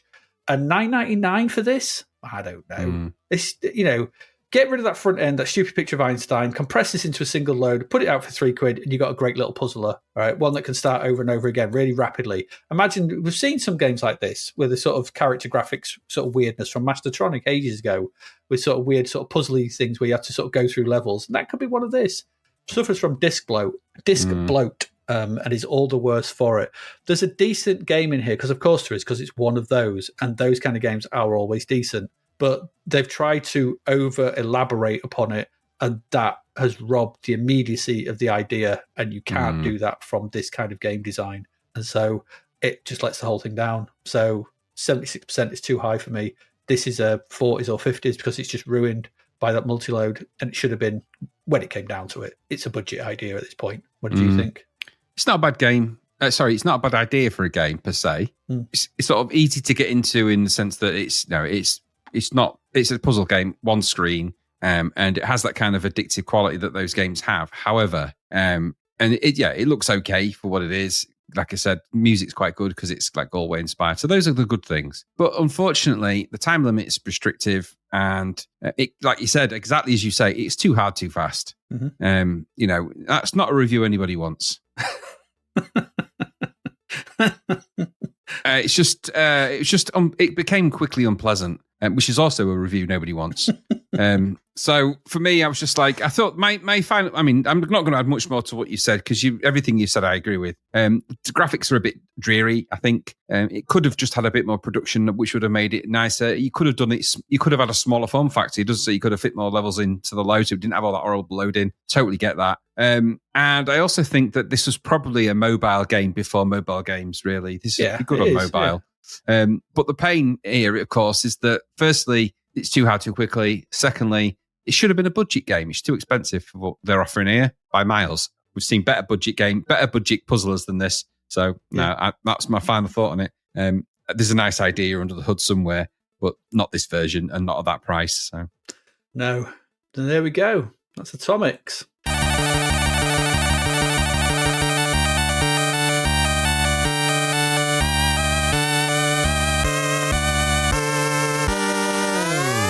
And that's it. That's our games for October. So, I mean, Flimbo's Quest, we looked at first. Easily the standout, I think, this week. Yeah, absolutely. Yeah, the rest of the firm are a mixed bag, but certainly Flimbo's Quest is the leader of the crop there by miles. Absolutely, miles. Monty Python's Flying Circus was just the wrong... Shit. Yeah, wrong idea. Wrong game. Yeah. Deliverance Stormlord 2, too hard. Way too hard. Way too hard. And uncontrollable. Satan, similar. Not problem. about anything and too hard. Not about, and Atomics, too long. It's too short, too long. You have too little time to play and too much time to sit waiting to play. Yeah, and punitive too quickly. Yeah, and too expensive. So there we go. We have some crap verts. So I picked this one because it's. I thought that the volume of text on here would send your brain into some kind of spasm. Nobody should do that. And look, they've just put it on. They've literally put white text over everything. You can't even read it. So the arcade explodes, Graham. Who designs these things? Who signs them off? So I've got a question. Is this Fire and Forget 2 the Death Convoy or Fire and Forget the Death Convoy 2? Well, they've just put random things all over this, haven't they? It just says at the top, it just says the arcade explodes. I know. I think is that a warning? I don't know. And then at the bottom, I noticed it said a fabulous adaptation of the arcade game. A fabulous? By who? Who said that? Don't know. It's just underneath in tiny writing, if we do say so ourselves. Yeah. Also, quick reflexes, speed, ingenuity, and nerves of steel are required to obliterate the oppressor. Yeah, I tried to read the writing on it. I'm not going to because it's eye straining, juicing, and then you've got, they've gone for what I'd like to call the Superman effect on the title, because if you remember the Superman film, the titles on that, famously they have the kind of the trail behind them. Now that's actually become quite a modern way of doing some trail graphics actually and stuff. There's a bit of a sort of a revisiting of that kind of effect in some modern typographic design. Not done like that though. That's been put together by an idiot, and the and sign was clearly something they forgot about. So they thought, crap, we didn't put an and sign on it. It's our new logo, isn't it? It's our logo. Uses similar. Yeah, exactly. We were saying exactly. We cited that. No, we didn't rip them off. I just want to make that very clear. No. There's nothing wrong. It's just because it looks like it was drawn on with a Sharpie.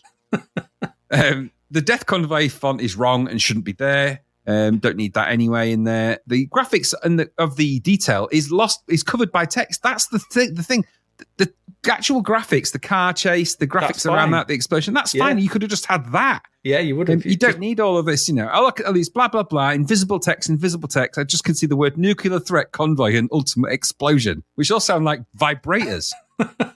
So maybe this is an advert for something else. The screen grabs are all clearly from a 16-bit version or maybe something else. Even though it is available on multiple formats. And it does say IBM PC and the compatibles, which is a good name for an arcade, a good name for a band, I think.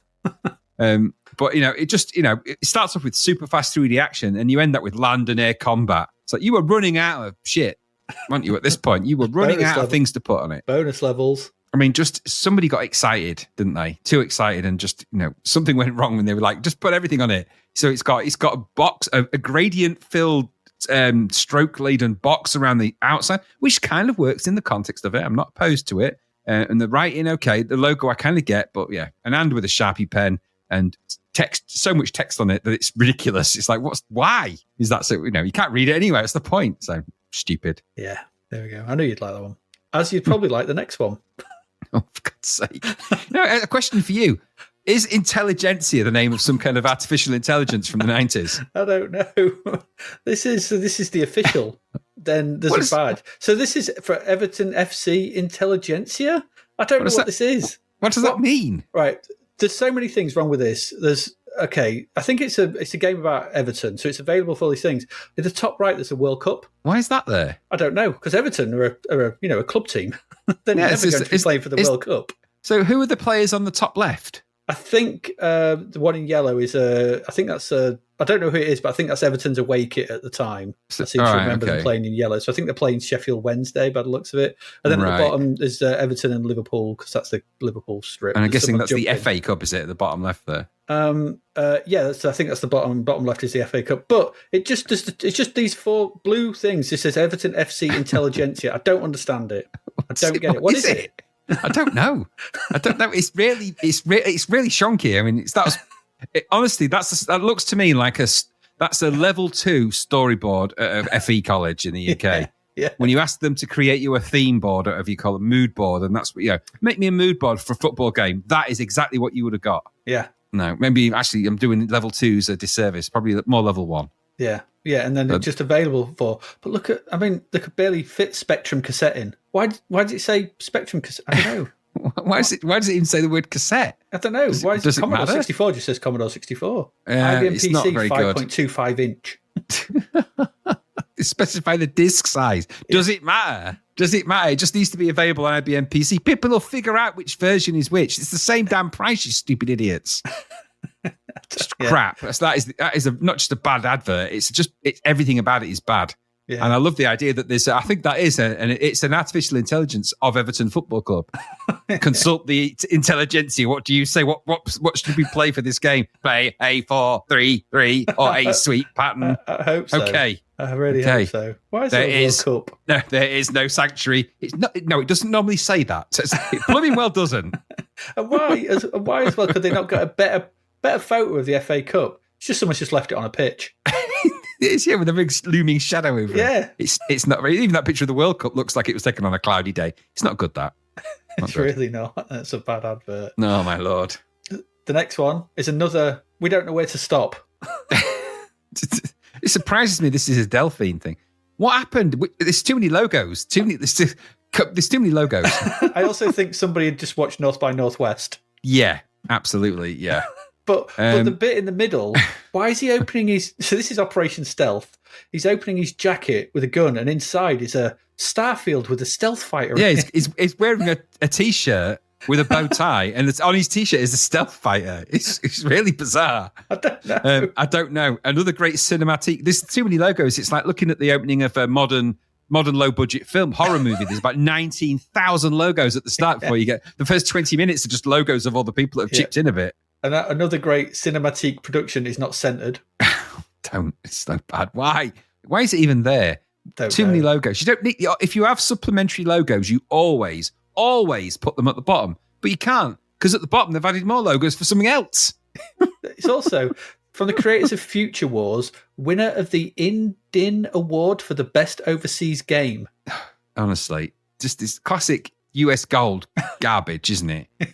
So, if you've got, you have space in page, will abuse. No, well, we've got this page. How many games can we actually advertise? I don't know. Just fill it full of logos. If you can't do anything else, just fill it full of logo. People love a logo. Not them ones, they don't. I mean, I don't know what games I'm looking at, but the game pictures look awful. There's one there that looks like it could be a Rocky 4 simulator on that bottom left, where it looks like a guy getting out of a ladder in sort of old USSR. It's the statue one in the top right one that I'm a bit... Yes, someone needs to learn to sculpt or draw or both, right? The anatomy's gone wrong, badly wrong. Yeah. It's balloon arms. He forgot to join the arms up properly. He's just drawn the balloon parts.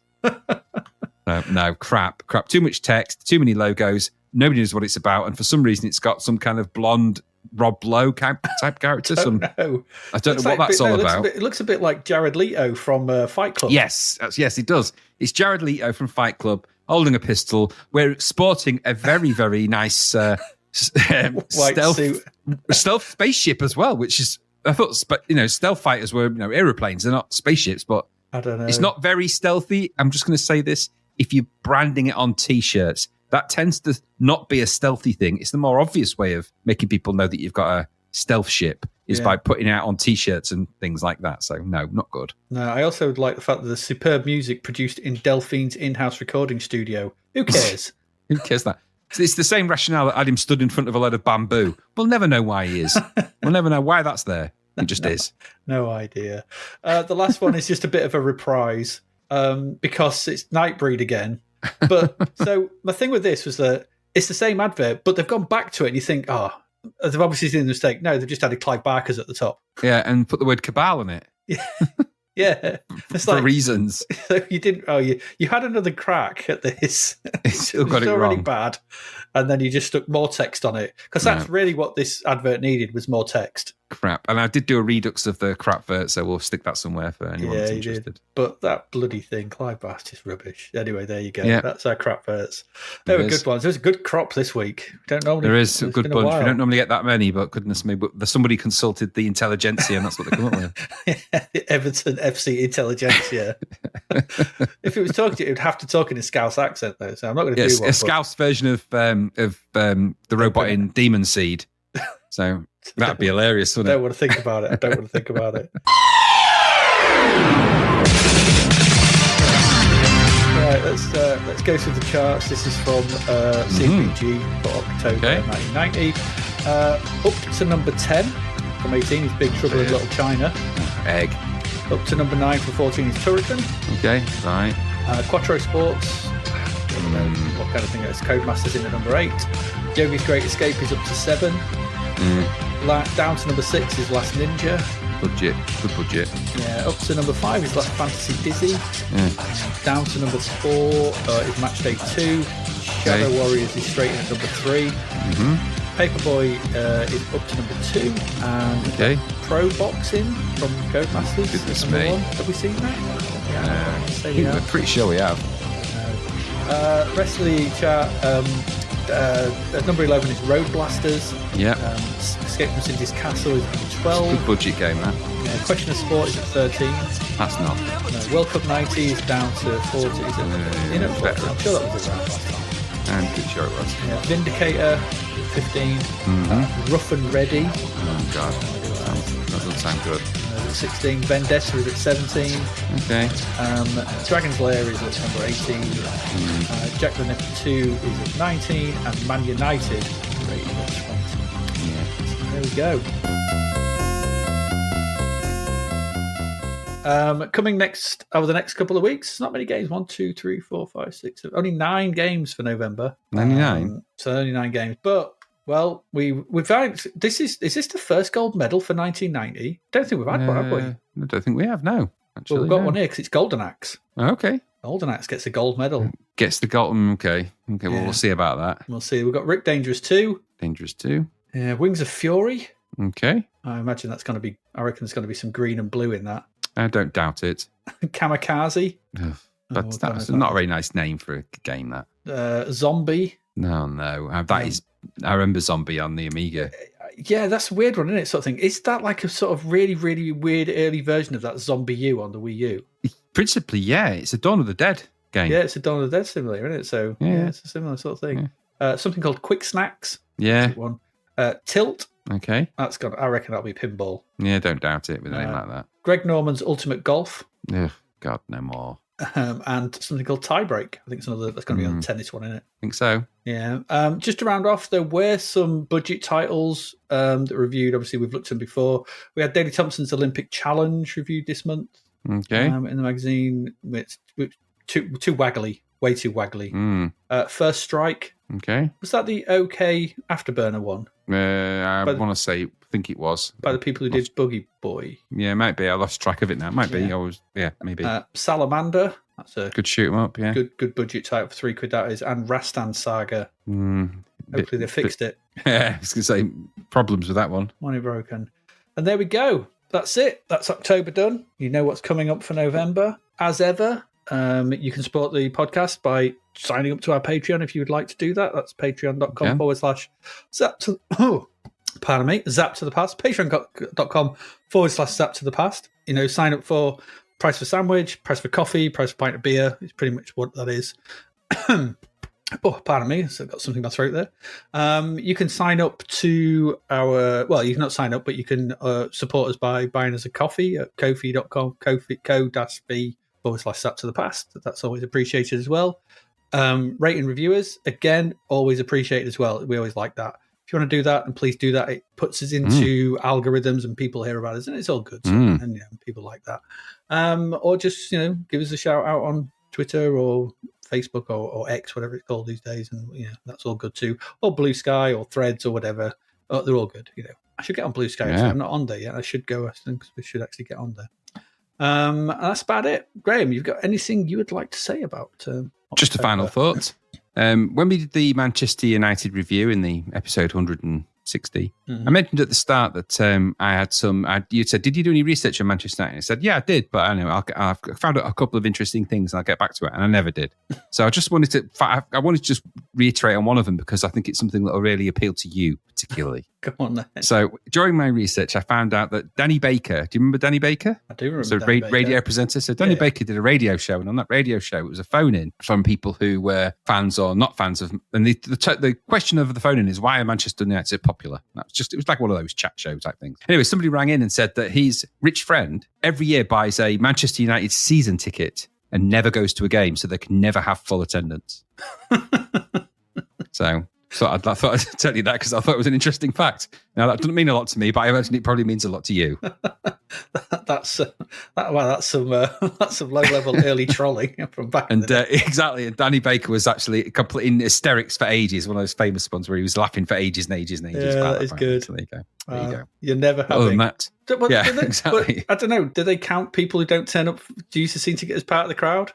I genuinely don't know the ins and outs. The seat has been sold. I'm sure all they do is just count the number of seats been sold, whether you turn up. Well, I don't know. I genuinely don't know. But it seemed to be. It was, and we're going back. I don't quite know when that happened. It could have been a long time ago. But either way, that was the story. So I thought it'd give you a chuckle. That is good. That is good. Anything else? Was there any? Was that? No, that was it. I just wanted to I meant to say it last time and I completely skipped it. I don't know why, but there you go. I thought I'd throw it in there for you. Right, other than that, no. Okay. So there you go. That's it. On that Manchester United bombshell, I think we should end this episode. As I don't have anything more to add. I'm still recovering from trying to do triple jumps in Deliverance.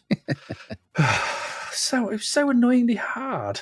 Yeah. Just put it on the fire button. Yep. God, I don't know. Anyway, as ever, I have been Adrian Mills. And I have been Graham Radding. And you've been listening to Zapped to the Past. We will see you again next week. Goodbye. Thank you for listening to the Zapped to the Past podcast. We hope you enjoyed our deep dive into the world of Commodore 64 games, as well as the music, films and TV from around the 1980s, driven, of course, by the issue of Zapped 64 magazine published at that time. We will return with a whole new batch of games and stuff to talk about next week. Until then, if you want to listen to or download previous episodes of Zapped to the Past, and why wouldn't you, they can all be found on our website at zappedtothepast.com, as well as being available on Podbean, Apple Podcasts, Google Podcasts, Spotify, Deezer, Audible, Player FM, and, well, pretty much anywhere where we can upload them. By the way, we do always love to hear from our amazing listeners, so if you'd like to contact us about anything in the podcast or beyond, you can do so by emailing us at zappedtothepast@gmail.com. We're also active on Twitter under @ZapTother, as well as Facebook, Instagram, and most social media platforms. Just search for Zapped to the Past and you'll find us. Oh, and if you like the podcast and what we're doing, please do like, share, review, rate us. It really helps. Something. Apparently. The Zapped to the Past podcast is written and produced by Adrian Mills and Graham Raddings, and recorded at Flaky Bits 2.0 Studio. All opinions expressed are those of the writers, and while we indeed love Zap 64 magazine, the Zapped to the Past podcast is not affiliated with it in any way. Stay safe, see you next time, and remember, we play these games so you don't have to.